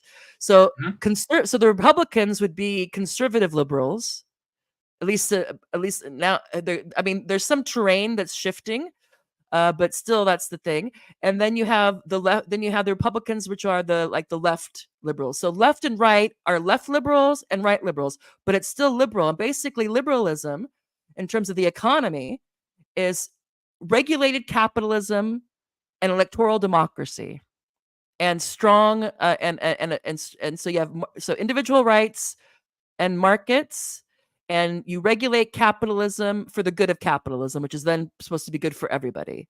But the Republicans regulate capitalism like a mother bleep, and the Democrats do as well. So it's not that one doesn't and one doesn't. There are some shifts in how they do it, but largely they both. they're both about maintaining capital accumulation. They have their favorite capitalists or their favorite elites. That's true. And they do have their favorite niche cultural issues. Sorry, hold on a second. But they're both liberal. Would you agree with that? Of course. Which is I would why agree with that's that. crazy. I would agree with that mostly because you see the same type of traits and the same type of behavior. The people on the right claim they're all for free speech, but after the assassination attempt on Trump, for example, you saw a lot of those same right wingers going and stalking like old ladies at Home Depot and getting them fired from their jobs because they had like a statement on like they said mean words about Trump. These people are so identical when it comes to their actual personality traits. So yes, I would agree with you. It's just they're just in different teams. These created pro wrestling sort of little factions. And they both have the same kind of belief. They're like, well, all of these things that I claim to be against are okay if my team's doing it. You know, you saw that when AOC was praising deplatforming after you know railing Oh no, against all the the people who were supposed complaining about woke got really woke when it came to after October 7th. I mean, yeah, then that's a they'll big one. suppress your speech like nobody's business. If you want to say something about Israel or Zionism, oh my God, then it's you know, don't care about speech anymore. Yeah, conservative woke scolding over Israel. I did not have that on my fucking bingo card this year. Yeah. And it's just so fun because like, and it's also then they're like a socialist. Okay, so like let's say like, and of course these are definitions. I don't want to be a definition monger. These things can change over time and how they, and then what they are in our mind and how they take root in a particular place and change over time is there's going to be differences. But so that's liberal and socialist is basically they want they're not focusing on their big value is economic equality, but usually within a democratic framework, and then significant but not complete government control over key industries. Yeah. So whatever is essential industries. So that's be like usually, but and like social democracy. Yeah. So it's like you still have a lot of markets. You still have a you know it's a capitalism that they at least in theory is managed for the greater good, rather than just whatever the market says, which leads to monopoly and concentrate. You know, and what they would call market failures. In if you're just a classical economist, and then communism, which we haven't had yet. We have people will think, and people think this. They're like, "Oh no, you had communism because you had a communist party, or you had people that had a communist ideology." Like, yeah, but technically, and they people could say that, but technically, you get to communism once you've overcome the capital labor contradiction. So you overcome capitalism, and then eventually, the argument is we only have states, the modern state, because of class. If you don't have a class, if you don't have an economic class structure, then you don't need a state, which doesn't mean you don't need government or regulation, anything like that. But the idea is that you need the state. And the reason why the states become so central is because capitalism needs the state. So that capitalism works well with the state that can present itself as being above the fray and acting for the greater good or for the people, which they will interpret as being about what's best for the economy, which tends to be about what's best for capital accumulation. So, and I don't know what North Korea says or Laos, but I know that China and Cuba have never said we've obtained communism. They're building towards it. They're working. They would say officially, the thing is with these plans is that they're working towards it. Yes. You know, they haven't said no. This is it. Cherry on top. We're done. Yes. I can't speak for Laos and North Korea. Maybe they do, but Xi Jinping has been very clear about this. This is an ongoing project, and you know, it's very it's very simple. Karl Marx himself said it very clearly. At one point, the state will wither away. Which is the theory we don't know yet. That's the idea. If in fact the state is only an expression of a class structure, this is true. But there are people who say, well, there's other things the state that the state does, but we'll put that to the side. But for my understanding of Marx, I want to see if it's yours as well, is that since the state is necessary when you have a class structured economy, especially like capitalism, with its crises and its expansionary nature, it's good to have a state that if we overcome that, the state would no longer be necessary. I think that's how I've always understood. But since we haven't obtained that yet, it's, there's a question mark. But logically, you can get to that point. I mean, we've never, and I'm of the mind that like we all got to kind of be on the same page when it comes to moving past capitalism, especially in the West. I've said it multiple times that like we need a Western revolution for us to move past this, because this is essentially the biggest like stopgap when it comes to evolving as a species. It's the West and its capitalist capture of the world that is kind of preventing us from moving beyond the feathers. It's true. Yeah. And or I say morbid symptoms, but feathers. It's similar. We're stuck. But that's okay, because apparently Kamala Harris is going to take us in. She's going to take us there. Yes, yes. And this is fantastic. So Trump is all in on this. And I don't understand. I could see this maybe working with boomers. But even people on Generation X, I don't know if you're going to get as much of like an immediate like, oh, the communists are coming. Lots of children. So Trump, this is my favorite one. So Donald, I'll go ahead and let you read. I'll let you read it since you're also a man. So I'll go ahead and let you read the Donald J. Trump tweet. Think of it, America. Pocahontas, sometimes referred to as Elizabeth Warren, is considered far more conservative in the U.S. Senate than Comrade Kamala Harris. What? Sorry, ever was. Is this really what we want to be president of the United States? She will only bring us poverty, chaos. I love this boomer tactic, by the way, of capitalizing words that don't need to be capitalized. I think they're like, I need to outline that's an important word you need to take. I don't know why they do it. They're all important. And heartache. Kamala is rated by far the #1 most liberal set. Okay, so we're a comrade, and now we're a liberal. Yeah, that's why I underlined one tweet. Yeah. Well, in another tweet, he said she's going to weaponize Marxism. And I was like, weaponize. And I think, and I don't know if hold on. Okay, go ahead. This is the other I saw this one. This was great. I look forward to debating Comrade Kamala Harris and exposing her for the fraud she is. Harris has changed every one of her long-held positions on everything. America will never allow an election weaponizing Marxists to be president of the U.S. I mean, he's not wrong. America will never allow a Marxist to be president. That's correct. But that's for sure. So either it's been like this is the long game, because I think her dad taught he was an economist or a political economist, so he probably like taught some Marx in one of his syllabuses or something. I mean, I don't know anything about him, but they're like people like, well, her dad taught Marxism in school. And so it's like, so what is it? Is she like a comrade? So it's just like the long game, or has she changed every one of her positions? Yeah, exactly. But I think maybe because weaponizing Marxists, I wonder if they were like in some sort of like campaign war room, and someone said we should weaponize Marxism like against the Democrats, and he just picked up on that and then put it in here like weaponizing Marxists. You're weaponizing it because you're calling her something she's not is, because you think, okay, this has a scary connotation and we're going to scare people by saying she's a secret Marxist or not secret Marxist, even though BlackRock loves her. So if she's a Marxist, why do all these? But then again, they all feed it together. So the people on the left right leaning discourse, globalists, so all the WEF people are also communists. It's very odd. Yeah. Yes. So that's why I say I'm just kind of like, well, yeah. I mean, capitalists do want to organize things in their favor.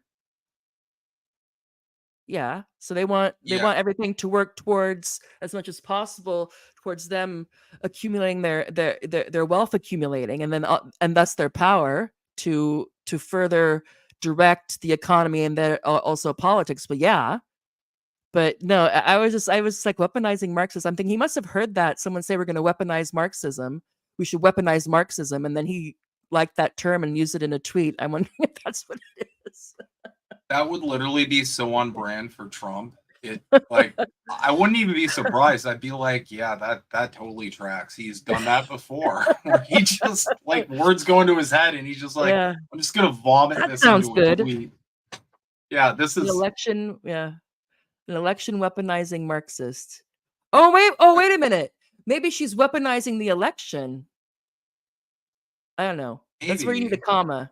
So is she an election weaponize like yeah. So maybe the weaponizing isn't referred to Marxist, but is in reference to election.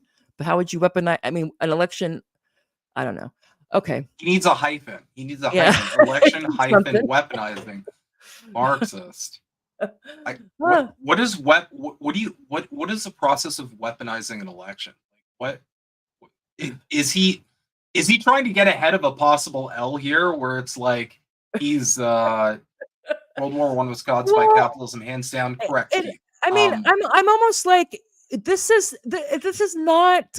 I mean, I don't know if he thinks because people are, but it's also weird because you think still if you're a boomer or in that or late X or whatever, you would think okay, communism. You think Soviet Union, and now Yeah. maybe if you're my generation, where we might think communism, you think China. But China and the Mhm. Soviet Union are different. Different, they're not. I mean, well, I mean, yeah, they both have had communist parties. But I'm like, this seems like the weakest thing, the easiest, and the stupidest. I don't know who he's listening to, but I don't see this being a winning thing.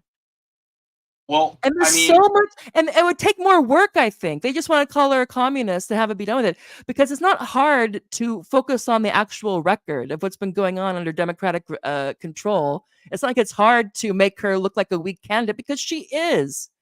Why have to add this bullshit when there's plenty of non-bullshit to cut, bullshit that's actual bullshit, her bullshit, to call her on? I mean, I mean, this just seems here's bizarre to me. I was not I heard expecting this to be their big push. I heard an argument that actually made a lot of sense about this. I forget who said it. It was a comrade of mine, but they said the reason why Trump isn't focusing on all the valid criticisms is because he actually supports those. And that Could kind of be. makes a lot of sense to me where it's Hmm. like, well, you can't go after her tenure as a prosecutor because he likely supports that completely. He's huge on the cops. Trump loves the Mhm. cops.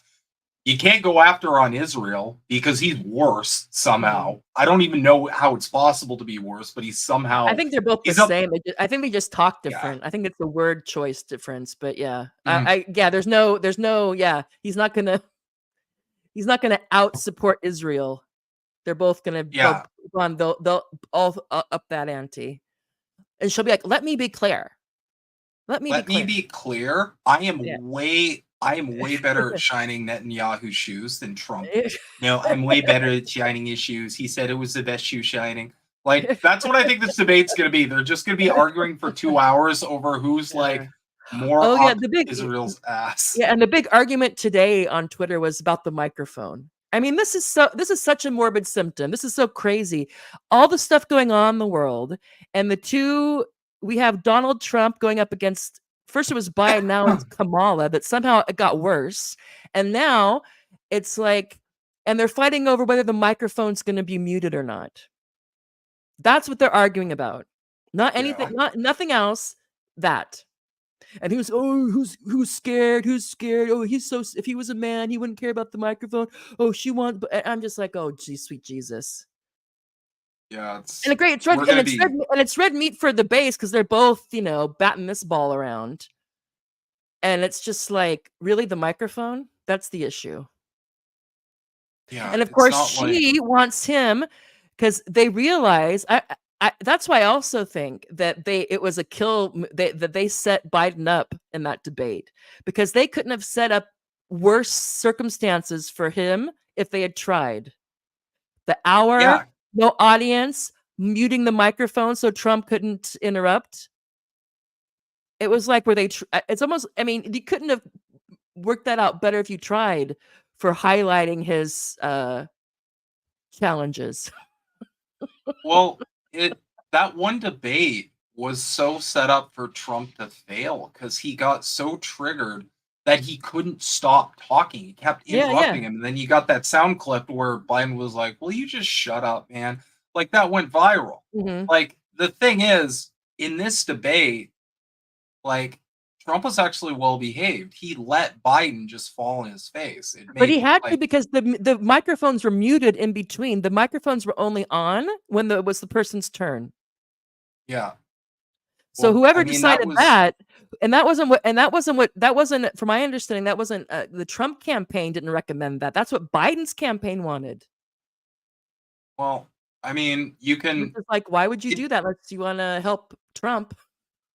it Your depends candidate. on how like tinfoil you want to get with all this, but you know, like I kind of look at it all as just one party. I look at all of this as Mhm, basically pro wrestling. I think mhm, it's mostly kabuki theater.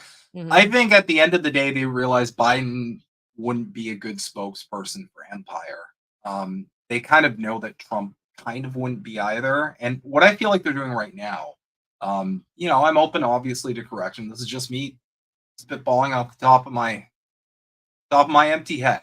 But Mhm. you know, I think they're kind of running a bit of an A/B test here to determine, like, okay, who should we have as the Empire puppet moving forward for all the insane dystopian bullshit we're about to unleash on the The proletariat? smiley joy lady is going to be like, okay, let me be clear. Yeah, it's great. It's great. So Let I me be feel clear, you're all we're gonna die. moving forward. You're all gonna This is what we're going to do. We're moving forward. Forward. forward. Yep, capitalism is moving forward, and Uh, don't try and think about what uh, comes after that. anyway, so Keith here says imperialism is running out of room. Yeah. I think it was about in Because terms of World War. I think that was about World War One. And mm, here's my yeah, favorite. You're telling it like it is, Tara. Well, thank you, Keith Hayes. yep. That's gonna go on my Patreon. I mean, I've watched enough of Morbid Symptoms to agree with them. You are I think absolutely I guess doing I'm so. like I keep on meaning to like I need to do something with my Patreon because I'm like I'm trying to grow my audience and I'm like, oh, thank you, Keith. I appreciate it. That's why I'm self-canceled because I couldn't I was having a hard time not talking about elephants in the room. Thank you, Keith. Uh money launders everything away. Very good. Yeah. Bingo. Like he's liking this. Keith is liking our powwow. Let's see. I do not have to give land back. My wife has indigenous blood. Besides not having any land. Yeah. Well, maybe you have to go see. Maybe you go back far enough. I don't know. It's yeah. Except the house. Yeah. Okay. And the house constitutes personal property, not private. That's true. That's another thing That that's another thing if you want to yes, talk I about know where that. you're going with Yeah, this. yeah, yeah. Do you want to take on that? Because yeah, the people think this is the other thing that communism is and even people who I don't know if you know this person, what's his name? Thaddeus Russell, and he Mm, has unregistered he has I think he does the unreported podcast as the unregistered academy. He was at university for maybe 20 years and he wrote the rebels history or the rebels history of the United States or something like that. But he's a libertarian. He used to be he grew up social in a socialist family and he saw the light. And he thinks he'll say he's a very smart guy, but when it comes to communism, it's just like he'll say like, this is what they don't want to answer. All the Brooklyn socialists I know is that if communism, so let's say your communism comes to America, I'm not going to work. What are you going to do to me? Like I'm not going to go work in I'm not going to go work in the factory collective or the farm collective. So what are you going to do to me? And what he's trying to get them to do is to admit that they'd have to use force. And my thing is like, why do you think that the United States economy and level of development is the same as turn of 1900 Russia? yeah. It's this idea that Also, he was wanting to equate communism with forced collectivization at a grand scale. Like that's just that's what it's about. And so I think this is important to realize that, of course, people can say they're communist or Marxist or whatever, and then a process starts, and for whatever reason, it can go off the rails. It can go totalitarian. It can go authoritarian. However, in the theory itself and the philosophy itself, there is a distinction between personal property and private property and the means of production. And I'm going to let Snow Himbo talk about that distinction for people who may not be familiar. So this is I guarantee most people watching have heard this somewhere. One of the biggest mistakes, and this is just the primary problem here, is giving these materials a cursory glance and then not like, oh, kitty. Oh, kitty cat. You want to say hi? No biting. Hey, no biting. Okay, he doesn't want to say hi. But that's my cat's Stormy. So one of the biggest issues is Marx very clearly says, abolition of private property. That is, a lot of people would summarize his entire position as just abolition of private property. Now, what the right took away from that, and what a lot of reactionaries over and over ago, and this was a lot of the dedicated and long-standing propaganda campaign against anything that isn't supporting American values, which that's just a translation of capitalism. That's all they mean when they're like American values. They're just capitalism. This country's trying to not do American values. Anyway, there's a distinction between private property and personal property, because the confusion is they think like, oh yeah, if we do a communism, they're gonna take your house away. Which, first off, how does that work? What are we doing here? We're just kicking everybody out of their houses, and well, there can be land reform. Some people will. I remember I have friends who I have two friends whose parents, who are from it's all Germany now, but from East Germany, and she remembers, this is a story. I wasn't there, obviously, but that when East Germany was created, that there was land reform, so that so people didn't lose their house, but sometimes some of the property that their house was on would be taken up and pooled. So it's not that there won't be. It's not like you're not gonna. It's not like if you have a huge agribusiness, like Bill Gates, if we enter into a phase of socialism and communism in particular, Bill Gates will be dispossessed of lots of his property, but not his house. He'll get to keep probably like one big house and a couple of cars and whatnot, maybe two. I don't know, but that should be clear that because land is a means of production. So how I understand it, and of course, this could be, and this again is a political issue. It's going to be interpreted differently depending the circumstances that the parties who are signed on to this. This is their political project would do. But as I understand it, is that there's certain things that if you are in private control are used to accumulate capital and then allow you to exploit the quote unquote, to the working class. So it's a proletarianization. So there's a concentration of these things. So the things that people could own that would allow them to be able to exploit the labor of others for the purpose of accumulating the surplus into the private hands, those things should not be privately owned. Yeah. So for example, you wouldn't have Amazon, you wouldn't have Jeff Bezos in communism. You wouldn't have Walmart. You wouldn't have that. So it'd be like the things that we have to have, that should be somehow, and this is where the problem is. How do you arrange that then? Because you have to have coordination. You have to have some sort of regulation in government. And right now, we're used to be like, well, there's the people that there's the owners, and they get to decide what they do with what they own, and they can hire people, and that's what we have. So you have electoral democracy, and then you have a dictatorship, basically. Private firms are basically dictatorships. Now you could have a nice dictatorship or a bad or a good one, but it's basically a dictatorship because of ownership of private property of what he would call the means of production. And those could change because now the internet would probably be considered that. a means, like an essential means of communication, would probably be considered something that shouldn't be privately owned.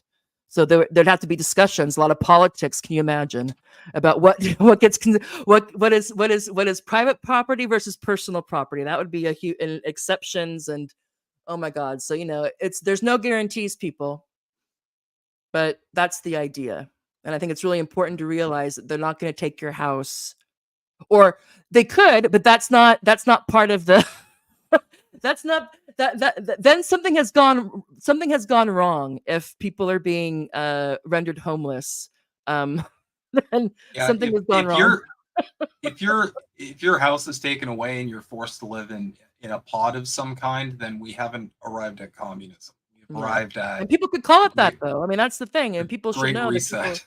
people can call things all kinds of things. Like Kamala's a communist and Trump's Hitler. We can call people all kinds of things, They've So done this with like every politician. I remember Obama's a communist. I remember Clinton's.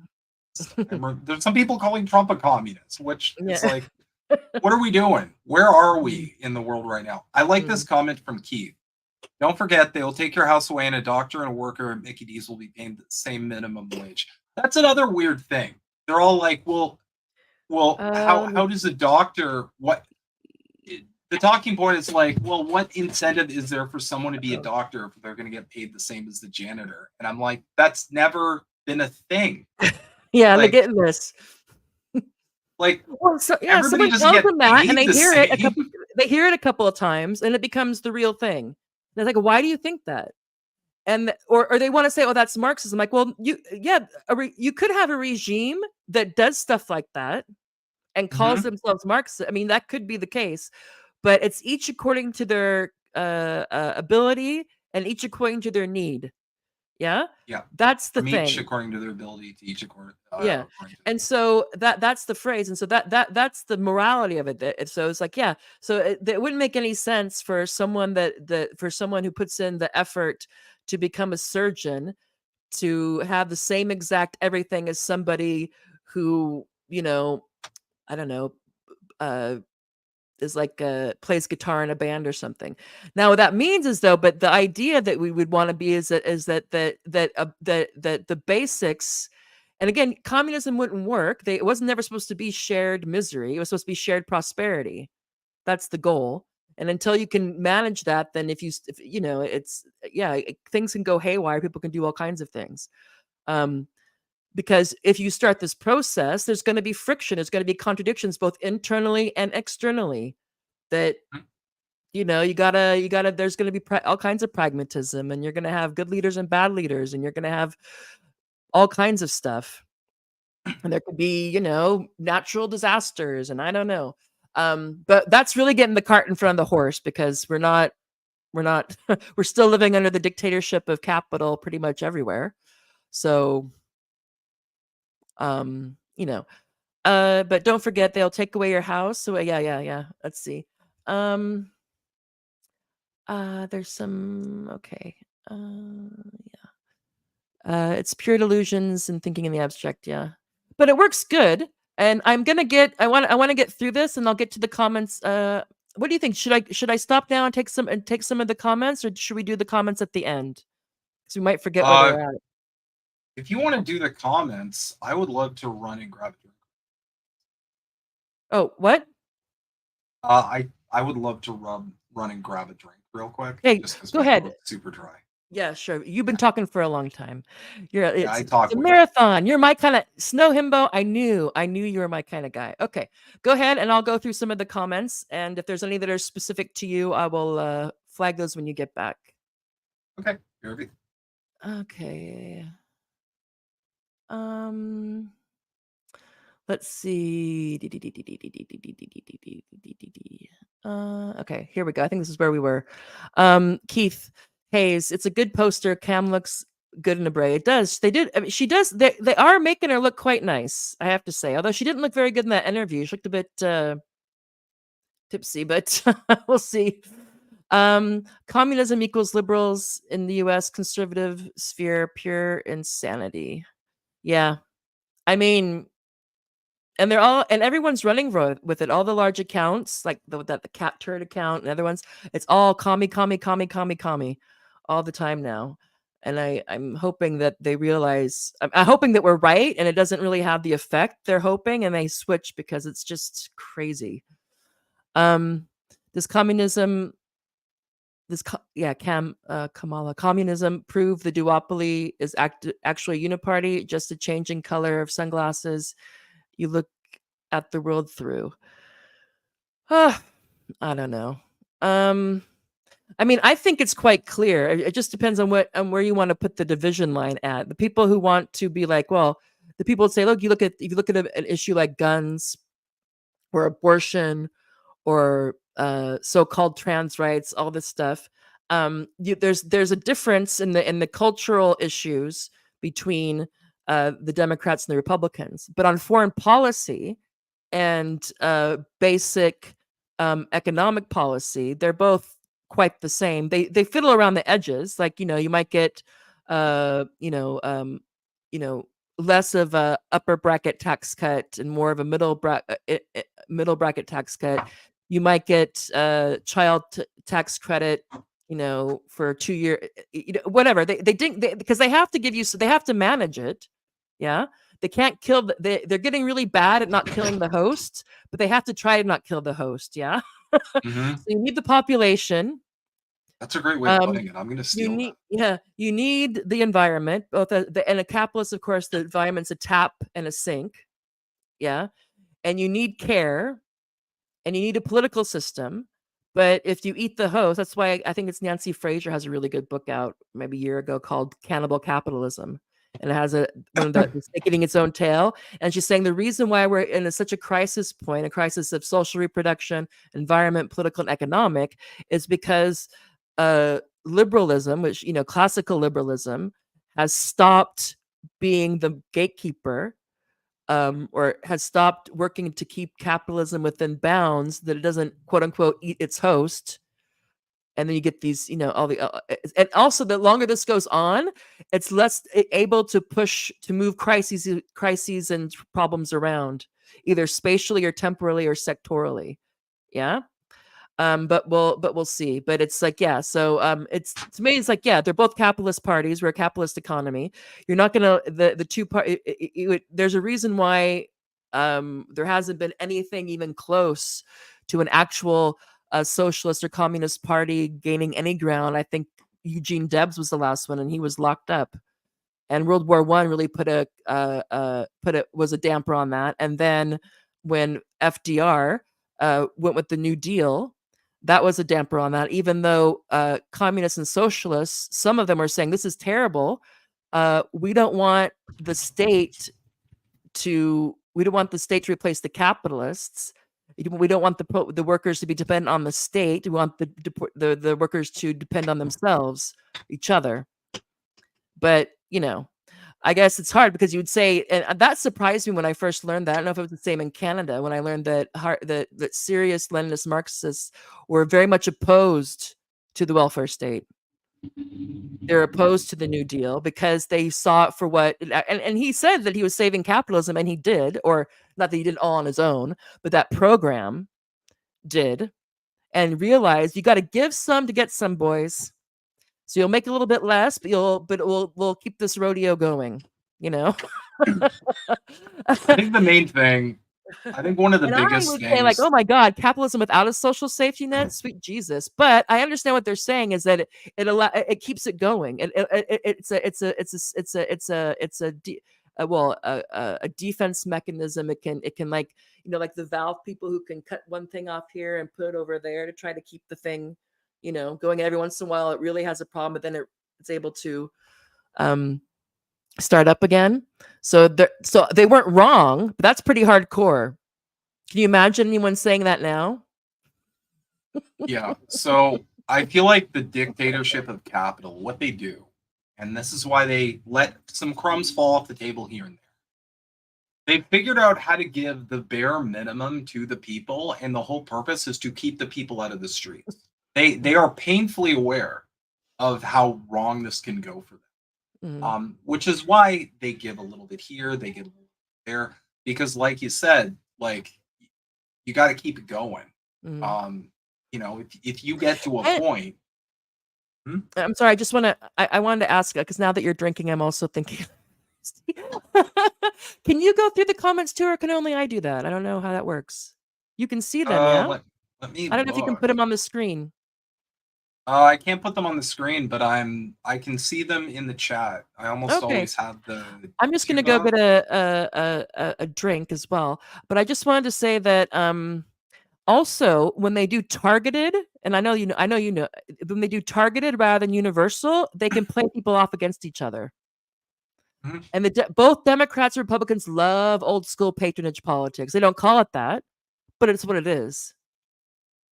So it's also, I think that was probably, I'm quite sure the people that were very skeptical, they were trying to say, like, don't get so excited, people, about this New Deal. We're probably like, yeah, because it's also a divide and conquer. You know, a Mhm. little bit here, a little bit there. Oh, why are they getting that? Why are the immigrants getting that? Why is that? Why is the farm? Why are the farmers getting that? I mean, anyway, I'm gonna take myself off the stage for a moment, and I'll be back in a minute or minute and a half. Is that okay? Of course, I'll hold down the Cool. I'll be fort. back in a minute. Okay, thank you. Mhm. Hey everybody, now you're just stuck with me. Um, okay, so let's see. Uh, from Zane, circumstances in 1900 Tsarist Russia and 21st century US are completely different.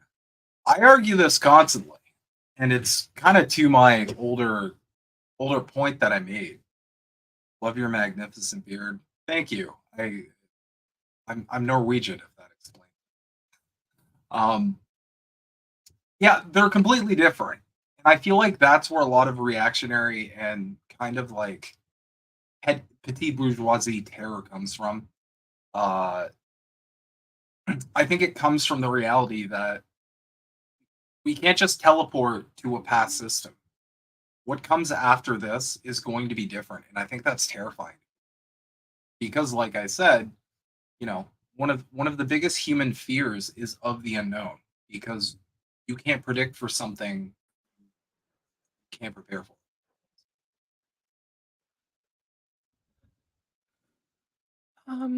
Is this where you were?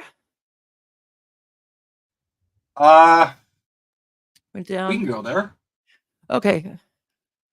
Oh, is this where you guys were? Communism is a I goal that was can. I was reading circumstances in 1900 Tsarist Russia and 21st century US being Ooh, completely. ooh. Okay, let's go quick to that then. Keith, I'm just gonna read through these. Communism is a goal that can be achieved because it's can't be achieved because it's perfection. Socialism means to move. Yeah, I would. Yeah, and there's some people who have made that argument and they get into fights. I think Badu uh has kind of gone away from his Maoist roots. And basically the communist hypothesis is a horizon. It's a way of analyzing and assessing where we're at, but we'll probably never get there, which is possible. Um, because there's a lot of us and it's difficult. I mean, and figure out what these things mean. So I don't have a problem with this formulation. Do you, uh, Himbo? Well, I think it's important to note that Marx and Engels were not utopians. This is very clear. Writing, there was a whole book on it by Engels, Socialism, Scientific, and Utopia. Um, listen, we're trying to move towards a system that works better.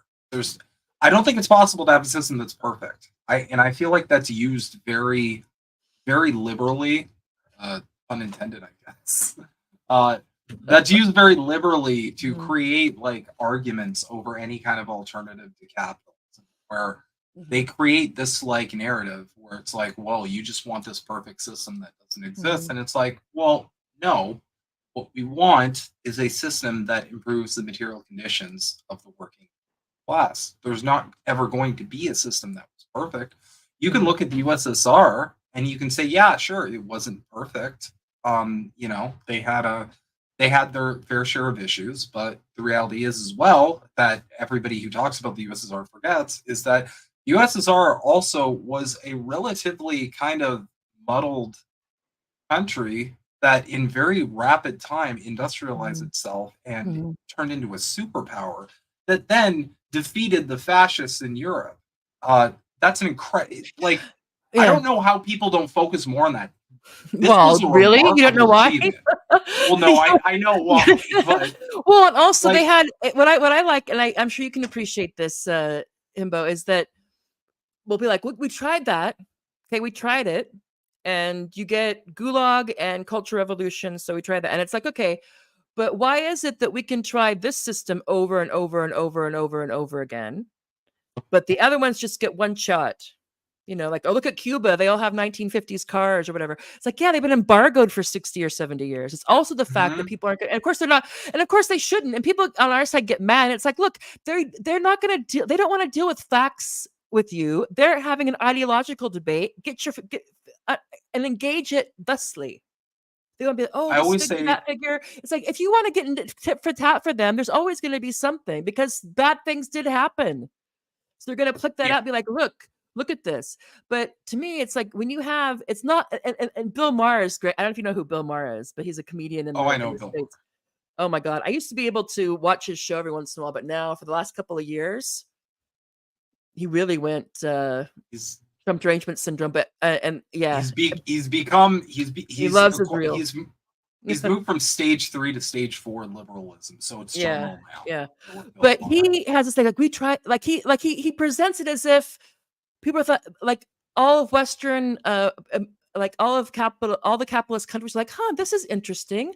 I wonder how it's going to turn out over there. I hope them. I wish them well. I'm really curious about this new thing they're trying. It was from the beginning. They still. There's a reason why the CIA exists and the FBI in the States, and it wasn't because of the CIA Klan. It was CIA because was of literally leftist created to oppose organizations. this. Yeah.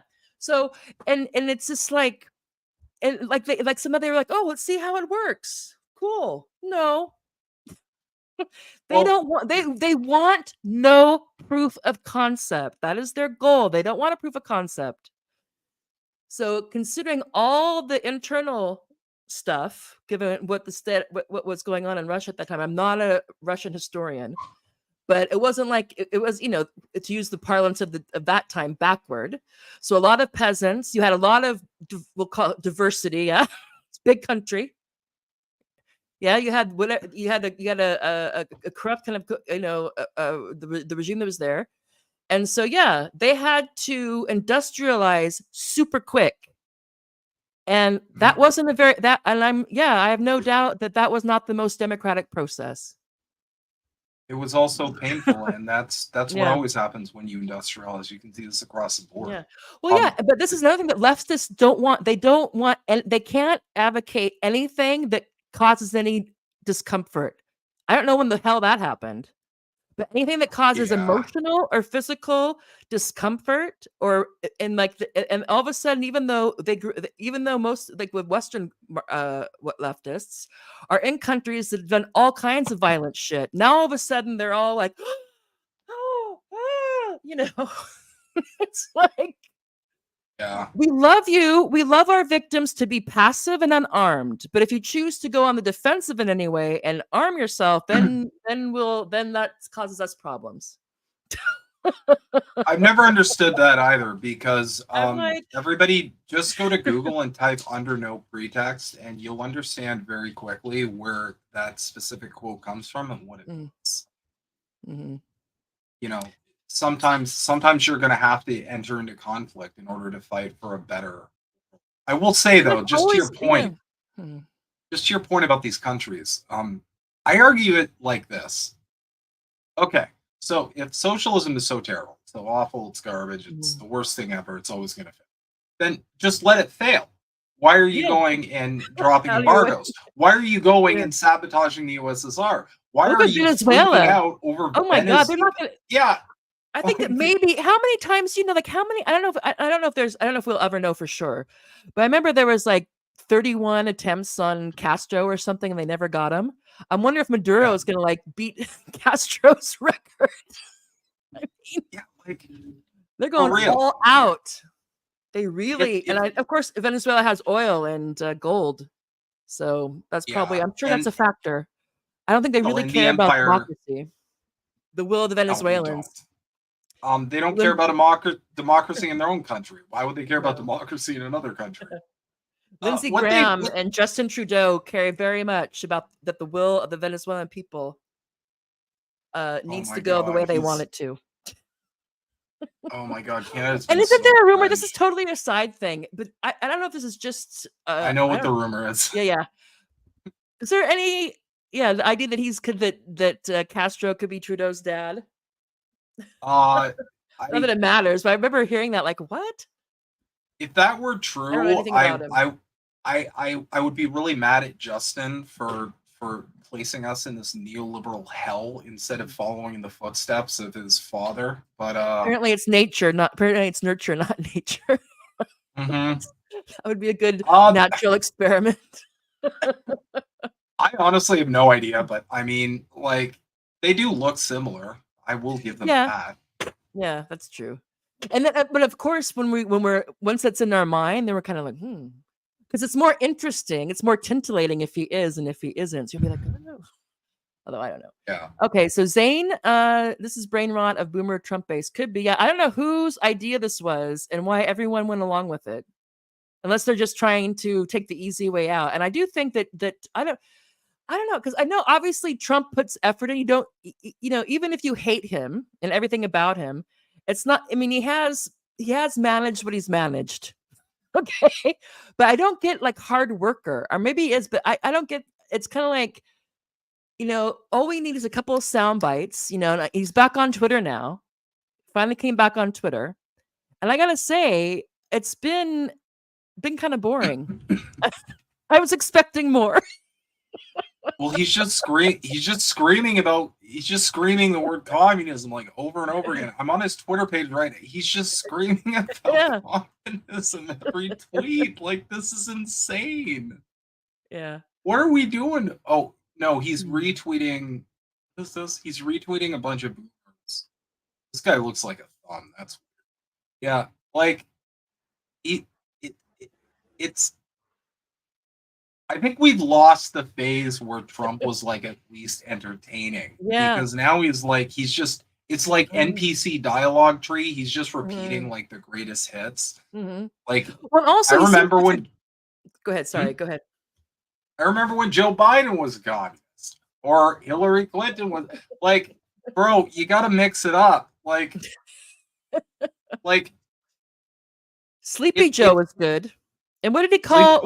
What did he call? How did he get George Bush? No. It was Jeb Bush. What did he call him? Low energy, low energy Jeb. Low energy Jeb was good. Sleepy Joe was a classic. Crooked Hillary, obviously that was little a good Rubio, one too. little Marco Rubio. Little Marco was great too. Now he's what? Laughing Kamala? Like, are you okay? What happened, man? You can't. Well, he is also Comrade 77, Kamala. 78. He's probably. I mean, his mental faculties seem fun. All right, but I think maybe. I mean, when you're 77, and he's under stress. I mean, even though.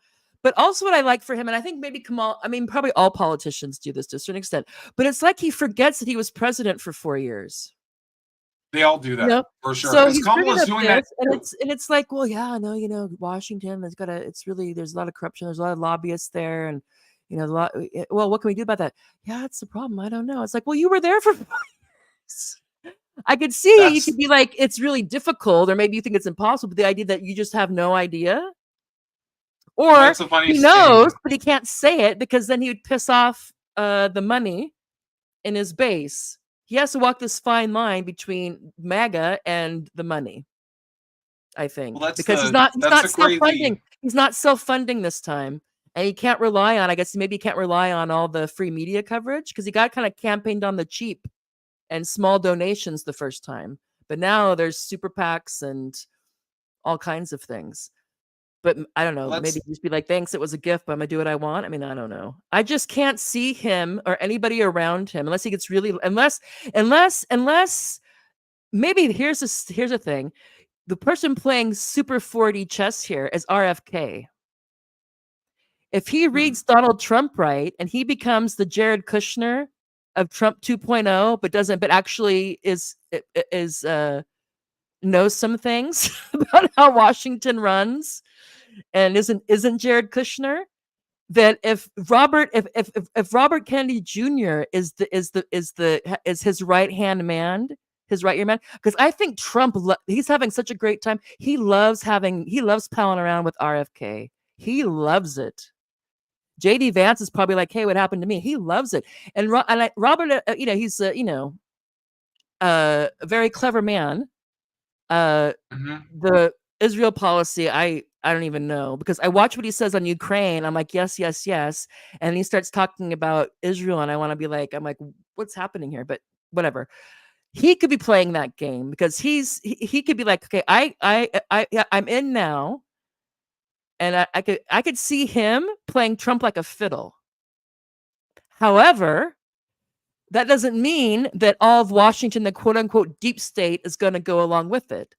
Here's another thing that people forget is that, yeah, it's quite clear that if the certain institutions or certain centers don't like what you're doing, it doesn't matter if you're the president. Yeah. And even if he somehow manages to have a fantastic team around him, we'll see. So far, his hiring in terms of his cabinet has been quite questionable. It's going to be like a situation where you have in maybe Bolivia or Venezuela, the first Chavez term, when the whole bureaucracy was against him. He won, obviously, a lot of the poor and working class vote, but the bureaucracies, the quote unquote, what you call like the permanents, or were all not Team Chavez. So if you've won a political victory, but like 80% of the organs of the state are interested in you not succeeding, that's a difficult place to be, especially if the media is whatever.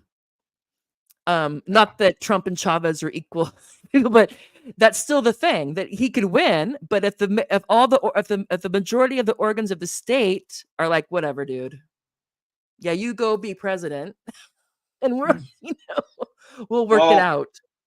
I'll say this. I don't know how you get around that without a lot of people power and the elites becoming actually frightened. I don't know how you get around that, because I think they'll just wait it out. It'll burn out. There'll be another issue. It's fine. Well, we all saw on live television what happened the last time a president tried to go off script. I'll leave it at that. No. After that, I feel like everybody kind of got the memo that it's like, no. You try and pull any shit over here, we're gonna open your head in front of the whole world. Well, they tried that with Trump. Yeah. Yeah, well, do a good job. No, I mean, this is where the act of God thing has to. I mean, it really is. If the trajectory of the boat was, and I know someone who did this type of security work, but for a governor, not for the president, and they're like, that's just crazy. Now, it doesn't mean that it was planned, but it could be that there's just a sequence of mismanagement. But the idea that building, just that it just seemed like that his estimation was not necessarily it was planned, but that they were giving people opportunity.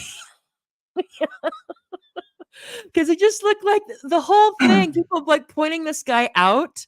There's a ladder. He gets on the roof. It's like a great shot for what he's doing. It's like, so I don't know. And then like the guy has like no social media thing, and it's just really. But what's interesting is there's been no media coverage of it. It totally went away. They killed that story. And if someone had tried to shoot Biden, we'd still be hearing about it nonstop. Well, but no, I know nothing about that guy. Nothing. Well, the thing with Biden is you don't really need an assassination. You just need a watch. He's got he's got like a year left. Yeah. Yeah. And I don't know. I'm like, I can't see and the people are like, oh well, it was all staged. I'm like, okay, so Trump is gonna let somebody shoot at his head at that distance. And then we were shooting at that distance, and a kid, like this guy's 19 or 20 years old, and if there could be a gust of wind and it could move the I mean, I'm like, no, I don't think that's the case at all. But but we're so inundated with misinformation and disinformation and untrustworthy institutions that I'm not surprised that people you get to the point you won't even believe your own eyes. Yeah, you're just like, I don't know. You know? Oh, malinformation. We got that one too. Oh yeah, That's yeah, yeah, yeah, I love how there's a term now for information that's literally true, but it's just bad. yeah. It's Like bad for us. we've somehow reached that level of psyop in the West where it's like, Yeah, yeah, but this is somehow, correct, but it's somehow not China's correct. bad. China, even though they basically that's the version of the and I don't know how wide. I don't know if they're still doing this. The social credit score. They had something like that. That at least was in the news here. That if you do like any kind of bad behavior that gets registered by the authorities can affect your social credit score. I don't know if they're still doing that in China or not. Or maybe the people Uh, are like, yeah, whatever. let me confirm that one second. Yeah, China's social credit score. And here's somebody who's trying to help Jackie, who has a Palestinian flag in her bio, um, is talking to Trump. This is in response to Trump. Are you trying to lose? Go after her record as AG, Attorney General. Go after her trying to jail the parents of truant kids. Go after trying to keep people past their sentences to get cheap labor in California. This Comrade nonsense is ridiculous. She's a total capitalist, and you know that. Yeah, I mean he knows it, but they think I don't know if they're just trying to play the easy game or what. I don't know. Uh, I agree with First you, Jack. off, Whoever you are, Jack's Jack, paid. yeah, Jackie's awesome. She makes a good point. Like, if you're just gonna scream the word communism, to which I'm sorry, even the liberals are like, what is this? This is so weird. If you're just gonna scream communism, you're not gonna win. You gotta like attack this person for. There's a million unbelievably easy openings, but like I said before, I don't think he can take them because then he has Hmm. to announce that he's signaling that these are bad things. Can't go after her Yeah, for being like, oh, well, maybe you should stop doing like aiding a genocide. Can't do that because he's pro genocide. He's a genocide enjoyer. yeah. You can't go after, like I said, can't go after any of the cop shit because he's for that. And the other thing too is that I feel like, speaking to Zane's point right there, two wings of the same U.S. elite. Mm, I think the biggest issue is that Trump can't do anything that would signal to the American proletariat how similar these two parties are. mm, Because that is like, he has to make her this big radical, this big crazy mhm. communist To cover person. up for the nothing that he's offering.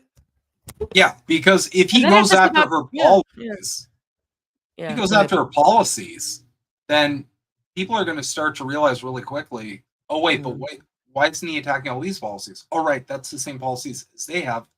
Oh my god, these two parties are, they I can't think have people that. They already. can't I have think. people I realizing mean, I don't it. know. Maybe it's just we see what we want to see. Um, but I also and then of course it plays well because they're doing the same thing. Like it's like you have to vote. A vote for me is a vote for joy and forwardness and out of this nastiness. Oh, I just don't like this dirty politics. Woo. And or before he got shot, it was Hitler. Yeah. So then they don't do anything because the whole thing is over after the election. Oh, we defeated Trump. Thank God our democracy is safe. And they go around doing the same stuff they were doing before. They differ on abortion and guns and some other stuff, but largely the foreign policy and the economic policy, which are obviously intertwined, don't change that much. At least nothing that would really be, just on this tweaking it. So, and if he wins, they defeated communism. Done. Go about business. And if she wins, they save democracy. And he could probably say the same We've thing now. defeated we've Yeah, defeated and it gives people fascism. this We thing, and defeated people Trump. who buy into that and feel animated about, like, yeah, we're gonna, or you got the white guys for Kamala, we're gonna elect the first black woman president. Okay, and then what? If you're Oh my fine, god. then that's great. If your life is fine and you look around, you're like, this is great, and you actually think that she's good for the job. But if it's just about wanting to feel good about yourself or wanting to feel good about your country again because you're tired of being embarrassed, first 4 years of Trump and then 4 years of pretending that Biden was the best he's ever been, and now you get Kamala, who looks different and sounds different, but seems like vapid and like a vacant. I don't know. I mean, obviously, she must have some intelligence. She did, get through law school and to become the attorney general of California and a senator, but she just, or maybe, I don't know, maybe she had some sort of breakdown and she's just like highly medicated or something. I Because will it's say just one like thing just from a she doesn't land anywhere. psychanalysis. Yeah. She looks like she suffers from social anxiety. Okay. She seems like she is medicated for a lot of public appearances. She seems very awkward and uncomfortable with like big settings, and it seems like the times where she has to do these like big like and I'm not judging her for this. I know a lot of people No, are yeah. terrified of public speaking. They don't go into I'm politics. not, but that's because I'm crazy. Uh, but like it seems like there's a lot of social anxiety with her. I feel like that's the laugh thing too. I feel like that's like an awkward, like anxious laugh. That doesn't come off as like an organic laugh. That seems like a defense of like I don't feel comfortable engaging in this dialogue. Um, you know, Mhm. um, and I'll, Yeah, I heard another theory. I think this item actually might have been by Thaddeus Russell. I was watching. I like watch his thing from time to time. And they had a theory that it's because she gets confused with the code switching. She's not as mm, good as Obama was. So she has. So there's various Kamala. So she's leaning into her Indian heritage or background. Is she leaning into black? And then if so, how black? Or is she putting into the kind of top kind of bourgeois professional lady boss Kamala, and have the thing that if you that when she laughs is maybe when she gets too like you know get some sort of like there's personas, like her personas get their wires crossed and then she laughs or mm. goes into word salad, and that gives her an opportunity to type to kind of uh but this is really like I have no idea. That's just probably a different way of saying what you're saying. Um, but people have pointed out, and I think there's something to this, that if you go back and look how when Obama's annotation, he has, but it's not as distinct as hers when she's talking to different groups. He was more suave with it, but Oh man, when she Obama tries was to one of really when she tries to play into that part of her, I guess, identity, to use the terms we're using now, it seems a bit like, oh, he was more easy with it. Obama was one of the best liars I've ever seen in my entire life. Nobody could sell you bullshit like Obama. Hmm. Oh my god, And he's you still would doing it. want to believe it. He Oh wants to yeah. do it. How many memoirs is dude gonna write? He loves talking about it. Oh. Well, yeah. I mean, I think the guiding light for a lot of these politicians is I feel like to get involved in bourgeois politics to begin with, you need to have a strong degree of narcissism just to survive. And I feel like if you don't have that, if you don't have like persistent and pervasive cluster B traits, I feel like you're automatically going to be at a disadvantage. You'll get eaten alive by You'll those who you'll get do. eaten alive, and also like I'm One or two sorry, fine, but but a bunch of them, that's hard. hmm, I mean, I don't know because I've only had, yeah,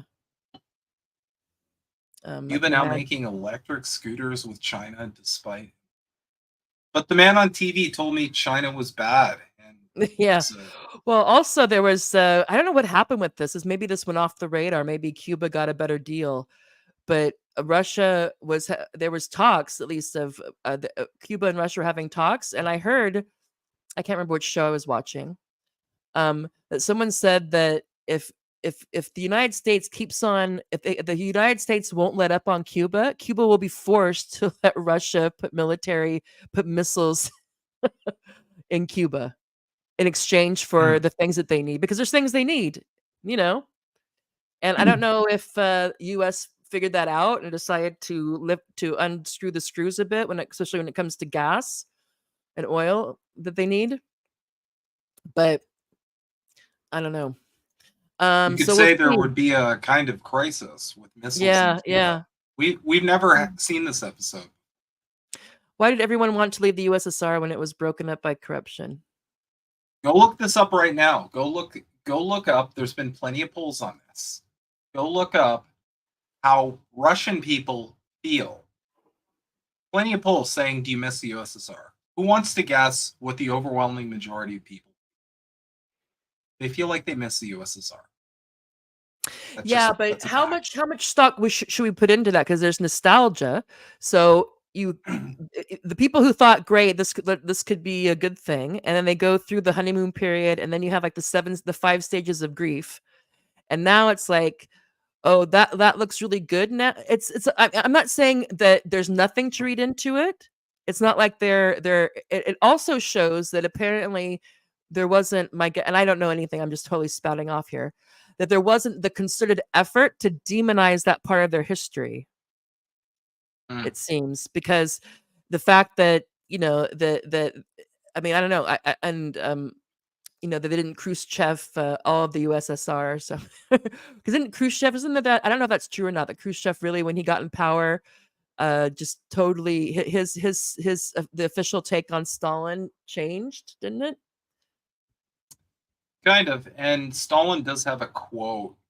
What's the exact quote? I'm trying to remember. He said, "When I am dead, people will pile tons of stuff on." He basically said, like, listen, after I'm gone, people are going to talk mad shit. Well, and it makes sense. And it makes sense because again, and it's kind of he becomes I don't know if it's a vanishing mediator is the right word, because he was the heavy. Yeah. He was the heavy. He took decisions that were painful decisions that cost people did die, right? Or whatever. I'm not, I don't, it's hard to know because there's so much misinformation. It's hard to know about that period, but he was the heavy. He was the guy that was like, okay, to make an omelet, you got to break some eggs. And so when you're getting past that, when you're on the other side of it, you need a bad guy to put that on.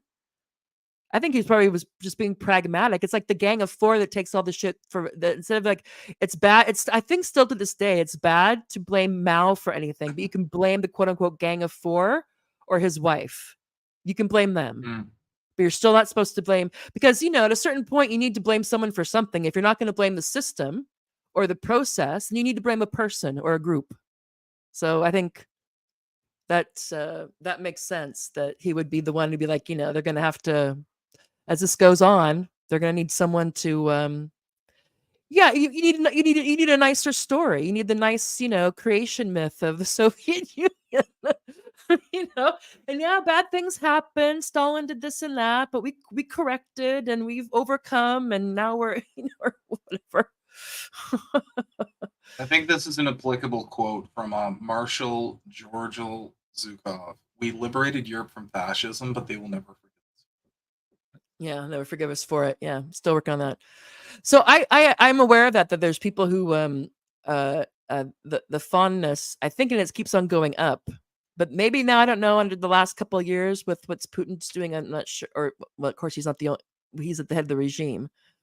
But nostalgia is nothing. It's not only the West. It's not only, you still have, you also have people in the UK who still want, rule Britannia, who think that's still possible. Get back to the good old days when we were, top dog, and I don't know. Yeah. And then make America great again. Yeah, it's we'll see. Oh, but again, I think speaking of the UK, they're calling Keir Starmer a communist too, so that's cool. I didn't know that. Yeah, Starmergrad. It's for the same type of thing, because it's I say Borg, but it's the same thing, that groupthink. I think it's like groupthink, totalitarian hall monitors. It's basically like, and so because now Keir Starmer he's quoted saying that he wants to outlaw smoking in all public outside as well. What? Yeah. So like, you can only smoke. No smoking on the street or outside in public areas. What is the point of that? That makes about as much sense as wear a mask outdoors. Well, it just means if you want to smoke, you're gonna have to smoke inside your house someplace, I guess, or or one of those crazy room, those things that like in a bar or airport where it's like totally filled with smoke, and you go in there and your eyes are like, it's Hmm. just this is thing, Big Brother and Big Sister, yeah, because you got the Big Sister stuff. It's for your health, it's for your safety. We're concerned about Big you, sister. I like that. you know. So it's like, and also the be nice, be kind. That's hate speech. Why are you being a downer? We're here with joy. Look forward. It's like, Stop being reactionary. Get yeah. vaccinated. Billow's boomer brain. Okay, let's see. Uh, Keith Hayes. Oh, they're talking to each other. We don't have to get into that. Why the suicide rate in Russia skyrocket? Well, these are research questions, Keith. You'll have to. I'm sure there's studies on this, but alcohol has always been. Always been. I know that there was a lot of young deaths from alcohol. They had some, the people when the economy starts to go to crater. If you can get out, you get out. And there was the drinking, and all, I'm sure that I don't know, you probably had this in your psychology class, but it's Durkheim, the anomie. Yeah. So this type of transition, probably, the when you even as it was, let's say that let's go with the negative story of the USSR. Yeah. So it was bureaucratic, it was bleak, it killed innovation, sameness, all this stuff. But people had a job and a place to live, and so their trajectory was quite traditional. Yeah. So you get a job, get married. Maybe it's in a factory, maybe it's for a government bureaucracy, maybe whatever it is, you're doing your thing, and you get your place to live and a family, and you go on, then you get your pension. And then the crisis capitalism hits, the shock therapy. Jeffrey Sachs is sounding great now, but he was all in on that. So he has some bad karma. Hmm. But so yeah, I think that the psychologically, when you kind of don't have that cognitive mapping or that kind of trajectory that was set out, even if it was quite constrained, that that all of a sudden you're not guaranteed a house or and I don't know how drastically this was here, or an income, and then the alcohol and all kinds of stuff, and then I don't know, I wasn't there. I'm sure it was quite the change, but it's not too surprising. You have suicides also going up and up in the West, particularly with middle-aged single men.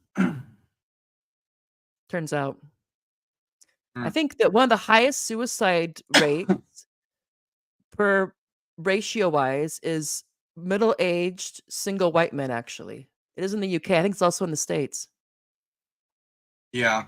Well, there's multiple reasons for that, but one of the big ones, and this is something that I need to stress, is very much a product of just our culture.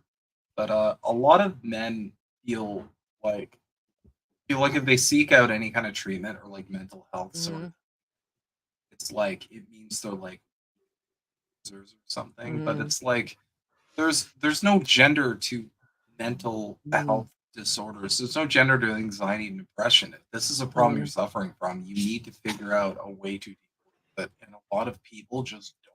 Just think you gotta tough it out. Mm-hmm. And listen, I'm not saying that I'm, traditionally masculine, despite being traditionally masculine. Uh, but like, I'm saying if you got a problem, the solution isn't to ignore it. Mm-hmm.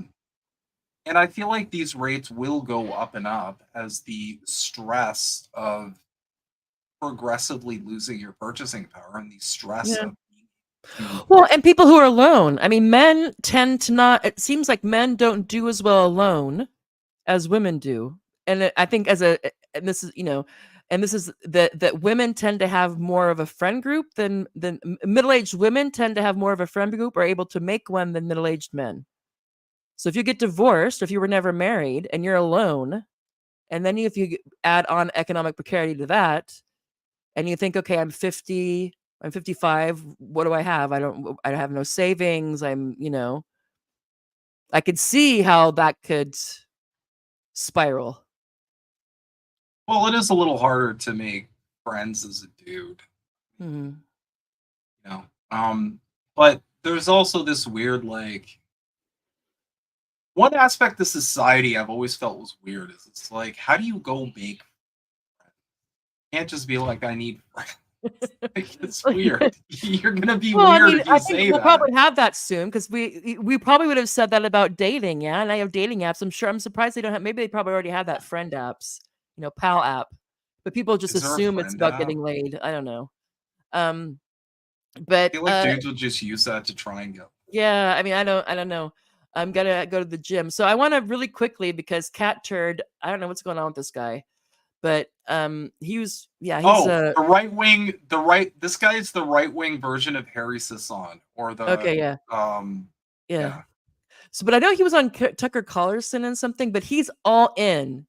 So, just so you know, he says the government of France, anti free speech communists, the UK, anti free speech communists, Australia, anti free speech communists. You see where it's going. And then it ends up with don't go to Europe. They've gone full blown commie. Cat turd. Even I though hate to break everyone this in to you, Europe, but even though everyone in Europe lives in a capitalist economy. also, last I checked, Australia and Canada are not, in fact, in Europe. I don't know how to break this down. And this is what he looks like. Here's Cat Turd. Yeah. He looks like a thumb. And then yeah, and Looks then like he a thumb asks, with a "Do hat you on it. yeah, do you think the corrupt commies are going to put Trump in prison on September?" Everything's commies now. He loves it. They've Cat turd all approves. gotten. It's fascinating to watch because they all have gotten their marching orders. They all Yeah. have the exact same like, okay, we're all gonna agree that like we're just gonna scream communism until November and just pray for the best, red spray and pray, if you will. Uh, and we're all just gonna try really hard to convince everybody that this unbelievably corporate neoliberal is a communist. Let's just hope it works. That's it. I don't know. They have no other strategies. They could be like under Joe Biden, the economy got worse. They could stick to that, or they could say under Joe Biden, there's a million like things they can speak to from a right wing angle. They could say, well, under Joe Biden, they did those like lockdowns and mandates and blah blah blah. They fired people for not getting vaccinated. There's a million things they could do, but they don't. They're just like she get communist. That's it. And it's like, okay, well, if that's your strategy, you're not going to win because anybody over the age of 4 is going to look at this person. Like, here's the thing: if someone like AOC or Bernie Sanders were running, this would be a good strategy. Oh my God, they're a commie, they're blah blah blah. Because like they're at least like somewhat revolutionary. They at least Well, pretend they to were have part of the revolutionary DSA, weren't fervor. they? At least AOC was. I don't know if Bernie ever was. But Yeah, like well, my point is like they at least pretend to have revolutionary fervor. I say pretend mhm. because they're probably pretending. They're in the Democratic Party. What do you expect? But like Kamala fucking Harris, you're calling her a communist? You're calling like the most central person ever. What are you doing? But again, I feel like she's too to the center for them to attack her like policy wise because that would shatter the veil that there's any like oxygen between these parties. People would start catching on like, oh my god, it is just one party. It's just one big dictatorship of capital. This is all a ruse, and they can't have that. They got to maintain this illusion that there are these two warring polar opposite factions, which is goofy, really goofy. Yeah, James Star is, and I'm putting it, ones that are just statements, I'm just putting up so people who watch this can see it. This is USSR is 1980s. In 1980s was surprisingly democratic. Yeah, I don't know. I can't speak to that. Um, I mean, yeah, I mean, you can have one party and still have elections. And it also means, by what do you mean by democratic? I can't, I don't know if you can state anything about that. I don't know.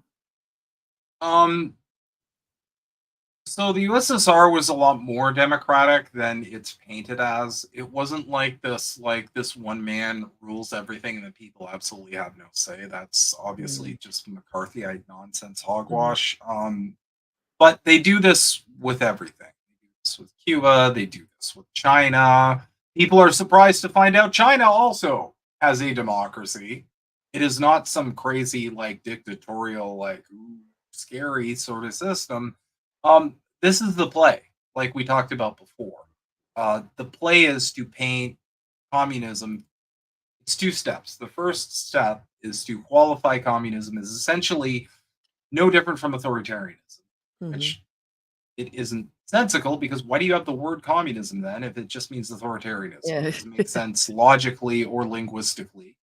But that's the first qualifier. The second qualifier is to paint all other countries that aren't towing the line with American values and read neoliberal capitalism. It's to paint all of those countries as authoritarian and yourself as the mecca for democracy, despite Mhm, the reality right now that nobody voted for Kamala Harris. She mhm, is the candidate. There was no mhm, democratic process in selecting her. And realistically, under a system like first past the post, you don't. You could argue, and I've argued many times myself, that you don't have a democracy to begin with because you shouldn't be presented with voting for the lesser evil to mhm, begin with. That should not be. You shouldn't be holding your nose and voting. That is mhm. not democratic. But that's where every Western country, Canada included, ends up at. It's either Yeah, but there is a reason for that though. Mhm. Well, and not other than well, you could say it's nefarious. It's the idea that one of the reasons why having first past the post is because you want to have a government that can govern. Yeah, so that if you have too well, many things going on there, then it's going to be are you ever going to be able to have enough going on where there's a sizable enough majority to have a governing party, even with even with the occasional coalition? So it's the idea um, that there's that even though even though you can make the argument that it doesn't make sense, it should be what ranked choice or like proportionate representation, especially for diverse society. It's for well, that how can you have two parties or mainly two parties when you have so many people in different in variations. However, if you have more, that brings up other problems, which may be better problems. I mean, even you can look at the issues and say like, okay, well, even though there's that, it's for democratically speaking, it's better. But if you actually want a government that can govern after it's elected, because you can have because what is that it's again? yeah, yeah. Well, I don't know. It's so, but it's the thing. It's the thing. Like I heard people who were excited about what happened in France when the election didn't when it looked like there's going to be a left shift, but now Macron is doing funny business. But when you looked into it, that the they did manage to come together for the election, but that so many of them they have different red line issues that the coalitions would be dropping left and right. Yeah. So it just becomes the thing that and I don't know. I mean, it just that while this is going on, all this stuff going on, if you don't have a clear majority, and also then the public knows you don't have a clear majority. So who's speaking here? Can there be a party that speaks for the country? So I just want to bring this up because I was having this conversation with someone a while back and they brought up these arguments that I hadn't heard before, and I had to admit that they made sense. So there's a reason for this, and it's not only nefarious. So there's actual practical reasons for having it this way because you want to be able to have not that it guarantees a government that governs. that's that's of Well, course the case. You can have hung parliament, but yeah. Anyway, um oh, 3.5 hours. I'm starting to lose steam and I want to get to this part. We'll have to wait and do the F word later. Because we've had so much to talk about. But I do want to get to this, and Himbo is going to run point on this topic on the pro-Palestinian grifter. I'm still have academic brain, so I had to add the question mark. Or is it just identity politics, which could be both a grift? But go ahead. Yeah. So what happened to me? I don't know. I'm sure a lot of people have come across this Blakely person who I will admit has spoken a lot of good things about the Palestinian struggle. However, the issue I took with this person, because they have a very large following and they're undoubtedly making money from their large following doing so, he started switching. And like a lot of these pro-Palestine people, especially the pseudo-left people like Kyle Kalinske, who you can't call him Kyle Kalinske anymore, by the way. You need to refer to him as Deminem. His name is Deminem. Yeah. Is Deminem forever? I always call him. I always call him Crystal's husband. Crystal's son. Yeah. Or refer to Crystal as Kyle's mom. I always forget its last name, so I'm like Kyle, Crystal's husband. Yeah. Mm-hmm. God. So all these people, like Majority Report. Yeah. Majority Report, all the pseudo Vanguard, all those like pseudo left sort of, sort of like half liberal, half like progressive, whatever. Mm-hmm. They've all turned on a dime from pretending to care about Palestine to now shucking and jiving and twerking for Kamala Harris. Yeah. And this Blakely chick on a dime just started doing the same thing. And so I called her out being like, what are you doing? Because she made a post where she essentially was like talking about like how voting for the Green Party was kind of silly and bad. And listen, I'm like, I will forever be we're not going to vote our way out of capitalism sort of person. I don't think bourgeois electoralism has a point to it. I don't think the system works. I think whenever you try and make a change via the electoral process, you'll be blocked at some level or just straight up exterminated, which we've seen in the past. But I digress. She was kind of shit talking the Green Party, so I kind of just made a post saying this you, and she kind of just lost her mind and started this massive like Twitter argument with me, where she was just like, "Oh, sorry, I forgot that I'm misgendering them." Correction. That we'll get to that, but so this person started this giant shitstorm with me, a literal who on the burnout.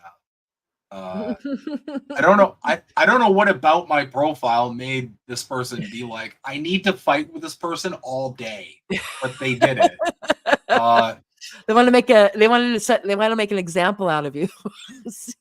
I did notice. You see what happens, Larry? You see what happens? I did notice they kept getting ratioed bad, so they were probably looking at it being like, I'm getting ratioed, I gotta do damage control. But my whole point was like, okay, you've done all this great pro-Palestine content, but now and I've made this argument across the board. Okay, if you claim to be supportive of Palestine, but then your solution is to plug people back into the party that is directly funding the genocide of Palestinians, then you're not serious. And I made this argument, and this person, first off, they did not want to engage in that at all, right? So it got to a point where I referred to this person as a lady, and then they pivoted the entire argument to me misgendering them because they're non-binary. Now, I would like to point out first and foremost, this person has no pronouns on the profile. They have no pronouns on their bio. So I'm supposed to be psychic, I guess, and just that's too bad. Then I like to say pronouns in bio, bats in the belfry, but only if they start shit. I don't go after them unless they do.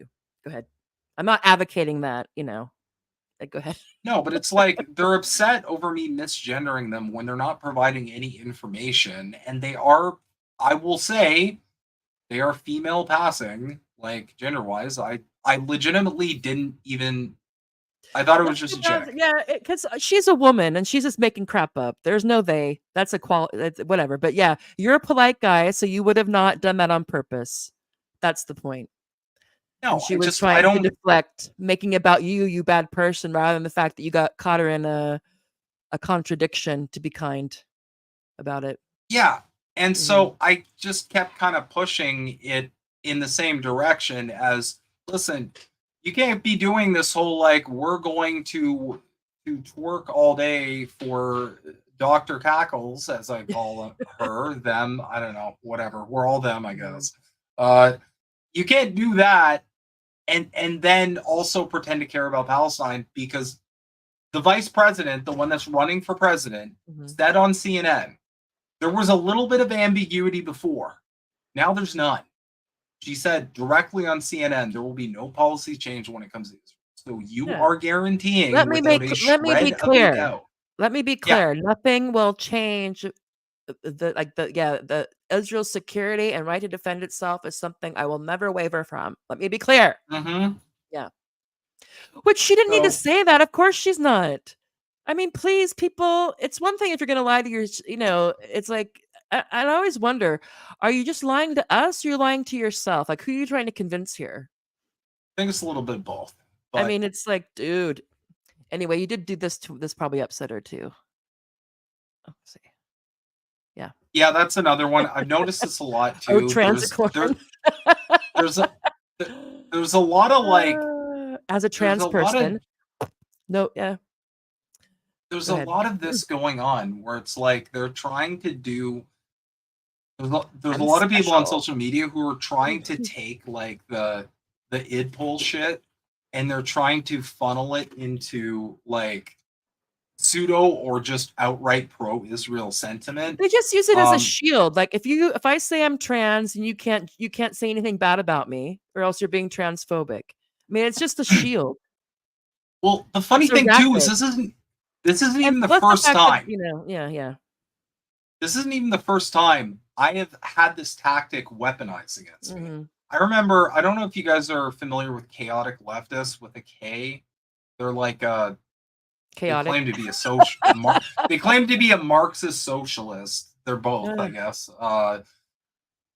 But like this same tactic happened with them as well, where I was criticizing them for just unapologetically simping for the Democratic Party. Mhm. And then I called them like bro or dude or something. And then they and their friends like exploded and freaked Mhm. out. And they're like, you're misgendering, you're transphobic. And it's like, I'm gonna have to you're a share with you. person on the internet. Yeah. I'm about to share with you my meme of the wambulance, the misgendering Mm. wambulance.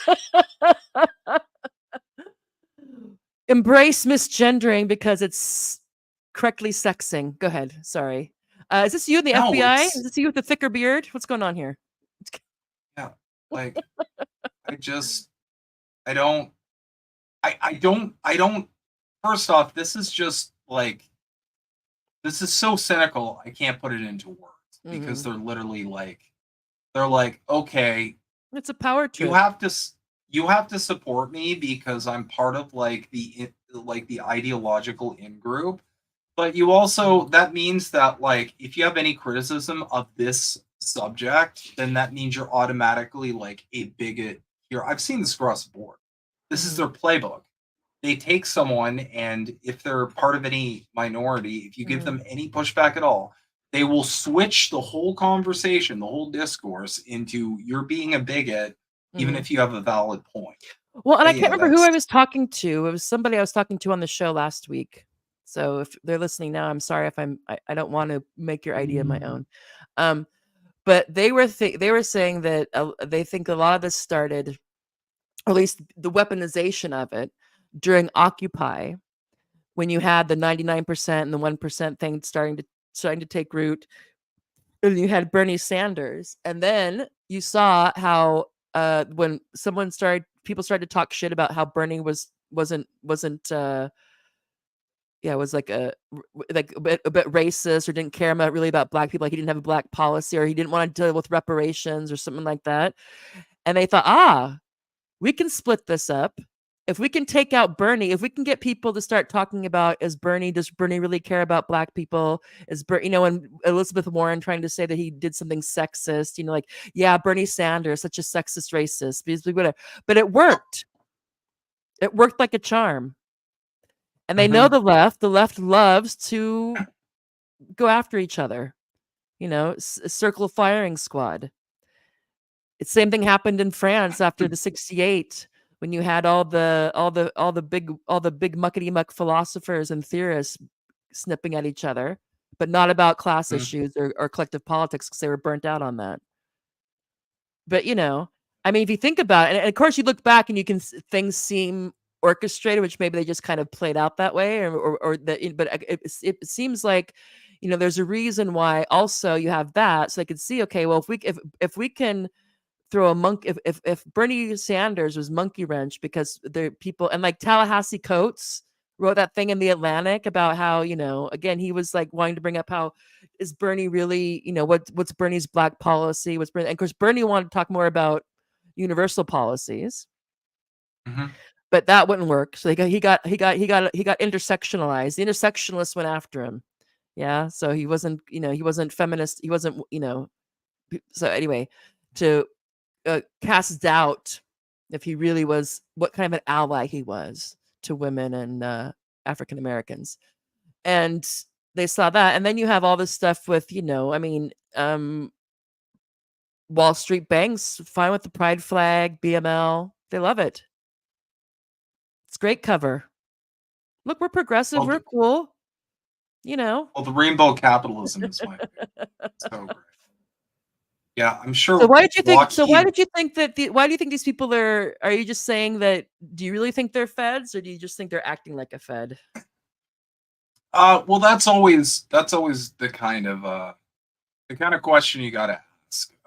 Is this someone doing fed work, or is this someone actually like invested in actually promoting like a narrative at the behest of capital?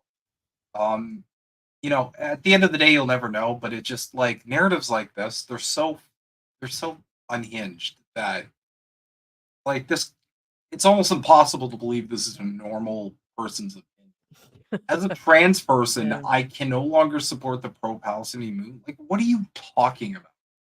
Like, I'm sorry, I can't oppose a genocide because of these things that impede like my personal comfort. Like, what is wrong with you?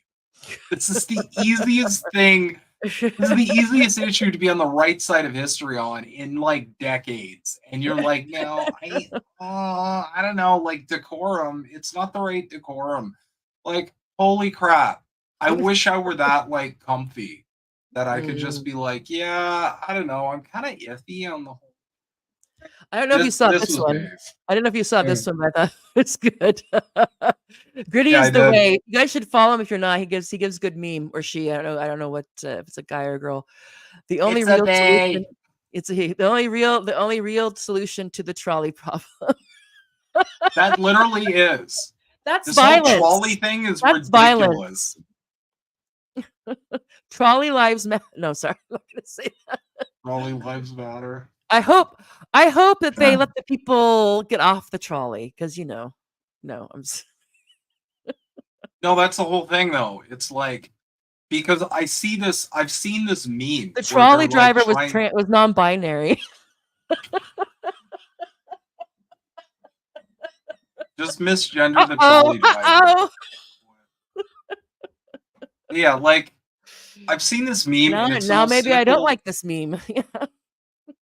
It's like, and the thing that's most concerning about this whole narrative that I'm seeing right now is that if you're running with the narrative that I'm seeing across the board, where it's like, okay, well, both parties are going to do genocide, so you might as well pick the party you like that's doing the genocide. What you are doing is you are normalizing genocide. Yeah, I'm sorry. It's not a deal breaker for you. This needs to be opposed as strongly as possible. we can't be sitting here going, well, I guess I'll vote for the genocide party that's nice, or I guess I'll vote for the Well, and the genocide thing is, they're party. doing the same thing that they get mad at other people for. Oh, it wasn't a deal breaker for you. So when people would say like, yeah, I didn't like Trump, or Trump wasn't my first choice, but I couldn't vote for whoever, and they're like, so what you're saying is you're not a racist, but racist wasn't a red line for you, or you're not a sexist, but sex. And they're doing the same thing. So what you're saying is that that the Palestine isn't a red line for you. That what's going on there, with the full support of our governments and most of our media institutions, and not a small percentage of our population, but I don't know how on that. And not only are they supporting it and funding it and all kinds of political cover, but they're lying to your face about it. Obvious Yeah. lies. They don't care anymore if they can lie. If it's one thing if you lie to someone and you don't want to be found out about it, but if you lie and you could give a shit, these people are lying to you and they don't care. And they're telling you is that, what are you going to do? What are you going to do about it? Yeah. And it's a question, because it's like people want to think, and I want to think that too. Oh, if we just keep on sharing the photos, we just keep on making the arguments, we just keep on debunking the Zionism, then someone will stop this. The people who can stop it aren't going to stop it. They're not going to stop it. No, and the argument I make is that It's gonna either Israel burns out and self-destructs under the weight of this. If the people can wait out, how long, if Rafah, if Egypt opens the border, then I don't know, because I'm sure a lot of people would like not to leave, but at this point, Jesus, my God, I can't even imagine. I can't imagine what it's like, even though I've seen some stuff. I have to limit it because I have to be able to function. Just a privilege. So the either it's going to be Trump or Harris. They're not going to stop it. And they're the ones that the people who could most easily stop this is the United States government, who has told us quite clearly they're not. They don't care about the ICJ ruling. They don't care about the thousands and thousands and thousands of dead kids and women and sick and infirm, and men matter too. They don't care. They see more than we do. They know what's going on there. They don't care. So either Israel collapses under the weight of this, Hezbollah gets a couple more rockets into the area, and more people flee because they didn't sign up for this. They signed up for the Iron Dome and European style living in the Middle East. That's what they signed up for. Or Israel finally succeeds in drawing Iran and then the US into this, and then who knows? But the US isn't going to stop it. They're not. No, and the thing is, people are in denial, and I come sometimes in denial about this. People need to get out of denial of this. They're not going to stop it. And it's not going to take one more picture or one more rally. They're not going to stop it. If they haven't seen something now that will give them pause, what would it take? They don't care. Or they've convinced themselves somehow of the bullshit. I don't know. But I don't see them stopping it. And the thing is, like, it's not like this is a new politician who's running from the outside. She's the current vice president. Like, this could be stopped with one phone call. You just call up Israel. You say we're not sending any more weapons, and we're not going to cover you on the whatever. No more aid. We're not giving you any more aid. You got to wrap this up. You got to stop it. It's not. This is gotten out of hand. It's very simple. It could be stopped tomorrow. They're not doing it, and the fact that they don't want to. This ridiculous, like, we're working tirelessly for a ceasefire. What are you exactly trying to do? That's what I'm saying. That's what I don't get. It's the dishonest lie. They're not lying to conceal something. They're lying because they can. They're lying to show you that they can lie. And they make it good. They'll lie to each other, or they're playing the game. What's more of a power trip than that? They're lying. You know it. They know it. Oh, well. Mhm. I can lie to you all day long. What are you going to do? Yep. That's pretty much Especially all if it you have a is. couple people in power. You have all you need is a couple, because you have a couple of politicians and then the news people, and they just bang it back and forth, and then it just becomes as if it were true. Yep. And And then we just have to that's be all they're like, really going to what? do. Yeah. Yeah, I don't know. Well, that's what I think that's the thing, is that, I mean, not that you, I mean, you have to try anyway. I'm not saying to stop. You have to, you have to be able to live with yourself. Yeah. So, so you got to keep on, resistance X posting against the crazy people. I had someone tell me today, was it yesterday? Like, I was saying something about, I can't remember what the tweet was, and the person wanted to. It's not a. He's like, it's not correct to call it a genocide. They're making a point of targeting. Wait for it, men and boys, because the boys will become soldiers. I go, so you're telling me that it's okay to target all men and all boys? When was this rule decided? It's really not a. And I know international law. Yeah, international law is for the weak. Okay, but it's it's like, so it's okay to kill all the boys? Oh, I know. I was saying, like, how. Oh, I know what it was. It was like, how is Palestine a women's issue? Because one of my targets, and it's not just me, is that a lot of people who were very critical of gender ideology, who say they're feminists and women's rights advocates, are either silent on Palestine or sound like an IDF spokesperson. It's crazy. Yeah. So it's like, and they're so concerned about Afghan women, and fine, bless. But what about this, that your government actually is in a position to do something about? That doesn't matter. That was things like, oh, how it's like, I don't. How can you say that Palestine's a women's issue? I go, what? This is this guy's thing. So first I said, well, they're bombing, shooting, and starving people in a barrel, aka Gaza. So that, and there's a lot of women and children in there. And then he came back with, no, they're targeting men and boys, as if that's cool, and as if that doesn't affect women and girls. And also, like, why? Like, And I'm oh like, my God. and I was just like, dude, I go, I gotta tell you that the genocide denial or apologia is a taint that won't wash off once, No. I hope not, at least once and it's just like, and like, no, I was just saying that because and then he wanted to come back. No, I just made the point about and then he came back with, no, I acknowledge that they're bombing indiscriminately, but my point was, what is this about women and girls when it's mainly boys and men? I go, again, so here's what you're telling me: they're bombing indiscriminately, but they're only targeting boys and men. How is that possible? That's pretty discriminatory. And then I think to myself, why am I even bothering? Because if I didn't do this, I'd go crazy. Because what I can't go and pick up a gun and go over there. You can't get in unless, I mean, I'm sure you can if you know the right people in the tunnel and whatnot, but I'm not going to, and anybody listening, I'm not saying I'm going to do that. I'm not going to do that. But I can't, even if I wanted to be like a human shield, like, I'm American, I'm white, woo, they don't care. They'd mow me down. Doesn't matter. And the states would be fine with it. So, I mean, I don't know. But the United States is not going to. I mean, I can't say. I mean, I can't. I mean, it's possible that they could decide that they don't care anymore and they want to back out of it. But if they're in this far, they're in for the whole thing. They want to wrap this up. I think they want to get this.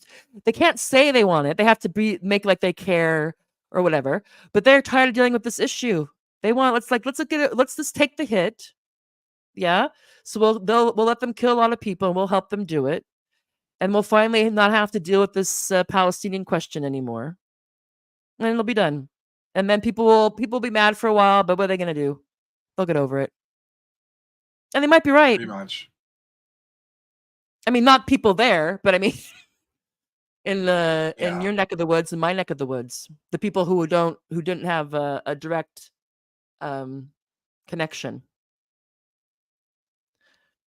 So I think that's the most cynical, worst case scenario, is that's what happens. Greater Israel comes to fruition after, I don't know, 500,000 people or whatever. and then they just get dispersed out, and then this keeps on going. There's little skirmishes, or Israel collapses under the weight of what's going on with it internally, and the weight of what's going on of fighting this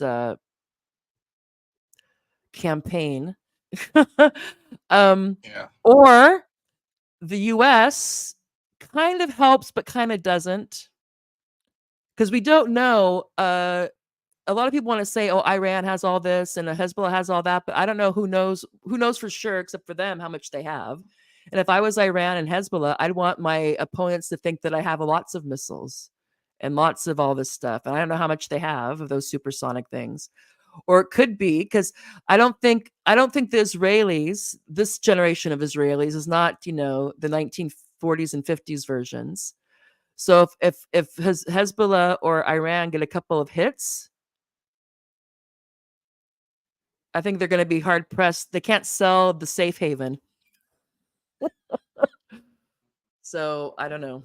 What do you think? And then we'll wrap this up because it's been a long time. What do you think? What are your, if you had to give like worst case, best case scenario within the realm of possibility, nothing too Pollyannish. What do you think? How do you think this? What does this look like a year from now? Well, when Kamala gets elected and brings in the age of communism, um, I think worst case scenario, you're probably right. Greater Israel will become a thing. They will probably finish the project that they have going on and wipe out Palestine. Get the third temple going. The thing is, I wonder like, how long before they do that, actually, because that would bring people in. Then even if the governments, even if the regimes in the region didn't want to get involved, if they were to do something to Alaska Mosque, that would be. And they're already testing the waters, yeah. Like I don't know, was Gavir went in there or something. I don't know. They're always testing the waters, trying to set something off. But anyway, sorry. So Kamala wins, and we don't get communism, unfortunately. What do we get? We get so Nobel Peace I Prize think for Kamala. I feel like with Trump, he would just go like full, like, here's the thing. Biden gave the game away in a speech in Congress like a decade ago. He literally said, Israel's the best investment we've ever made. If we didn't have Israel, we'd have to invent it. Yeah, Biden did that. Yeah, that was a Biden quote. Yeah, he gave the game away. And that's kind of the thing. They need that to maintain and he said to protect our interests in the region. They need Israel. They need Israel to maintain control over the Middle East. Period. So worst case, it just becomes greater Israel, and the empire, the Western Empire, starts its project of dominance of the Middle East. I can't imagine China or Russia will let that stand. That might result in some kind of global conflict. So that's a worst case scenario. Yeah. Best case scenario is Iran just cooks them. It might not be a best case because like then we're talking World War III. We're talking actual and they're really trying hard. Israel, Netanyahu and the bunch are really trying hard to get Iran to do something that the U.S. would feel compelled to respond to. But so far, that's the only time that the United States remembers diplomacy or negotiation is when they think that every time when it seems other than that, they don't want to talk to anybody. They're just cocks on the walk. I don't know, high on their own supply. But when Israel does something to Iran, then all of a sudden they remember how that play works. Yeah. Well, at the moment, you have to respond, but can we give you some options? Yeah. Well, the tricky part right now is that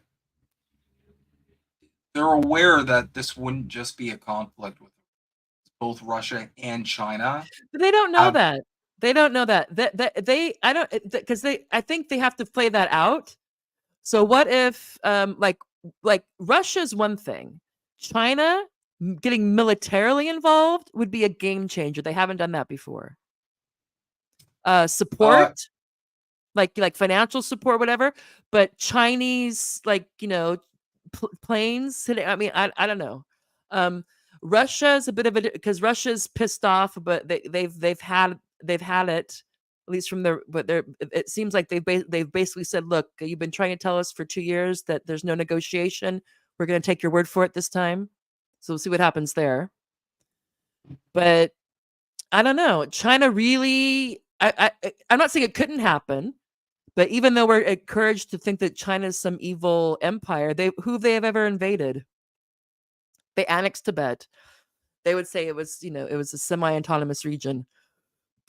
So China, that would be I mean, yeah, I think if the US decided, if the US declared Taiwan was independent, then China would target, I'm sure they would target something in that sea. Taiwan Sea, is that what it is? China Sea? South China Sea. But I don't know. Well, that's just kind of my point, was like, it wouldn't just be America versus Iran. There would be likely allies supporting them as well. And I'm going to be completely honest. I don't think there's a universe where America wins. No. Russia and China, like, you're done. You're so done. And they know they're done. Like, I don't know. I don't know. I don't know. I don't know if they know. Unless know. their only game plan for the future, unless they go nuclear. If they go nuclear, then that's one thing. And Israel, Yeah. that's the thing, because if Israel does, I mean, they've never acknowledged it, but it's always been assumed that they have nuclear weapons. And if they think it's, I mean, I don't have any faith that they wouldn't do that, although they would affect them, but who knows? Some of those people. What is it? What's it called? The Samson option or whatever? Option, yeah. So essentially, like, if they're, I mean, the people who really believe the stuff really believe that they're supposed to be there, and they have to build the third temple, and that there's like no price there's no burden that's too much to bear for that. I mean, if they get the I don't know.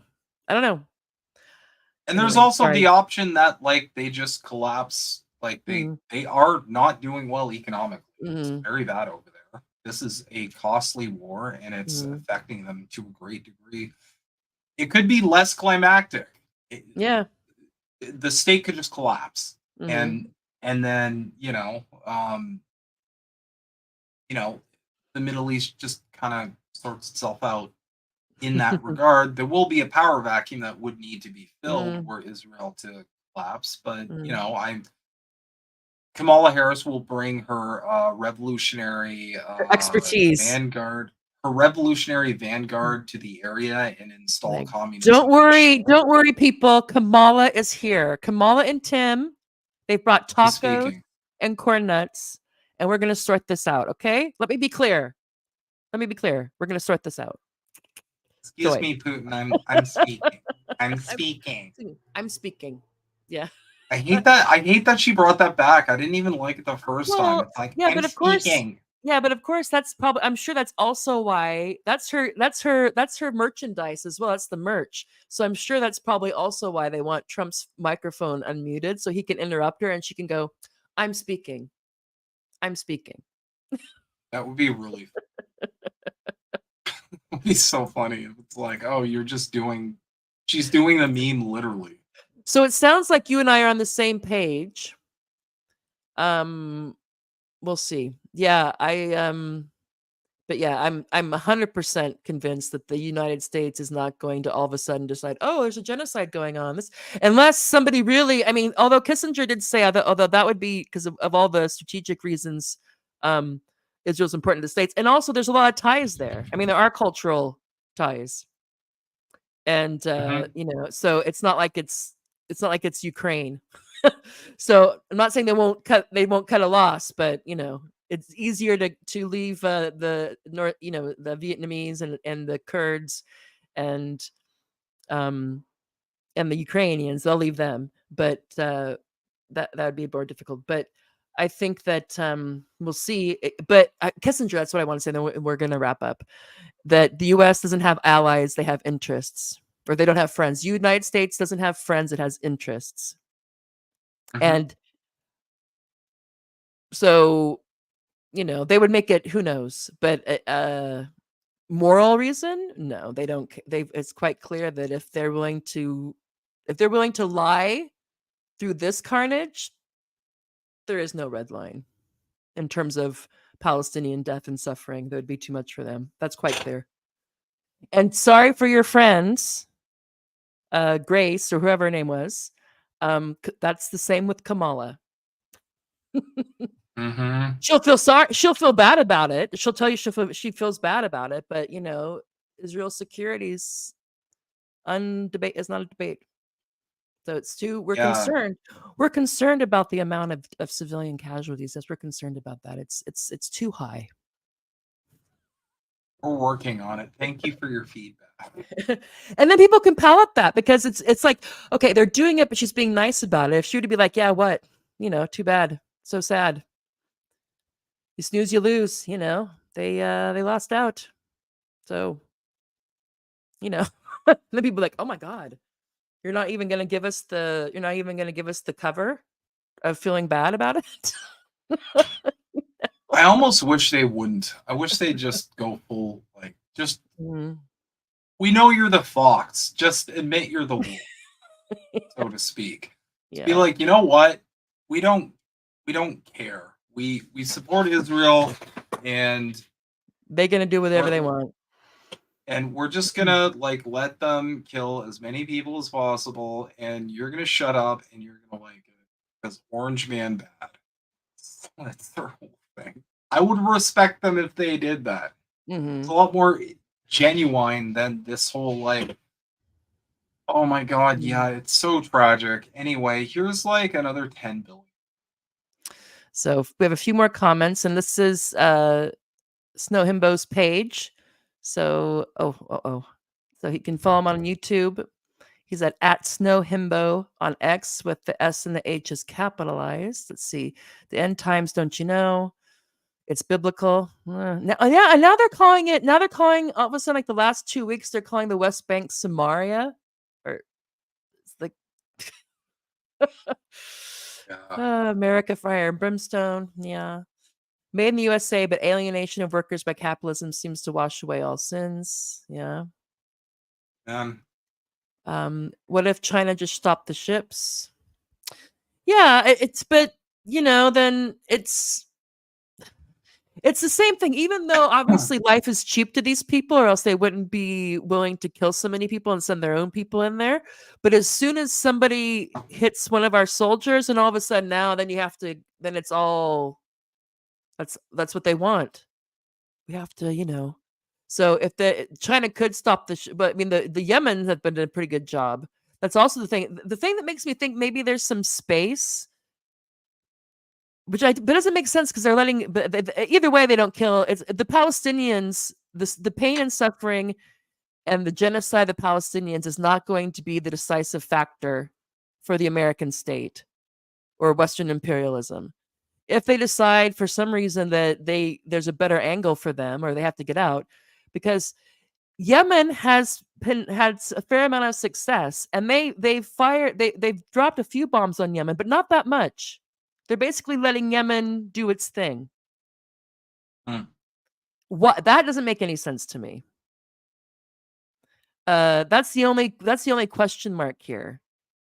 That Yemen is, and it's not like, and Yemen doesn't. It's like they have a huge navy, but they're able. They did cause some pain for the Gulf of Alat. They are having an impact, a negative impact. And the U.S. they did send a couple of ships over there. They did do a couple of bombing, but really they didn't do much to Yemen. Yeah. So I don't know why that is. I mean, again, I can't attribute any moral compunction to these people, and they clearly don't care about the Yemenis. They were supporting Saudi Arabia for whatever that was until a little while ago. So, yeah, I don't know. That's the only weird thing I thought that wasn't a good sign. It's like, they really going to let Yemen get away with this? But I hope so. If the state collapses, will I still get discounts at the supermarket? Ha ha ha. I don't know. Well, it could just be, yeah, we'll see. I don't know. All right. Can you imagine though? A couple more missiles hit Tel Aviv. More people who can leave want to leave, and they like shut the airport down. Can you imagine if a lot of Israelis want to get out and they can't get out? Then it kicks off. It's already kicking off a bit because the Orthodox community, or is it just the ultra Orthodox community? They didn't have to participate in conscription, and they wanted to change that now. And there's been some fights.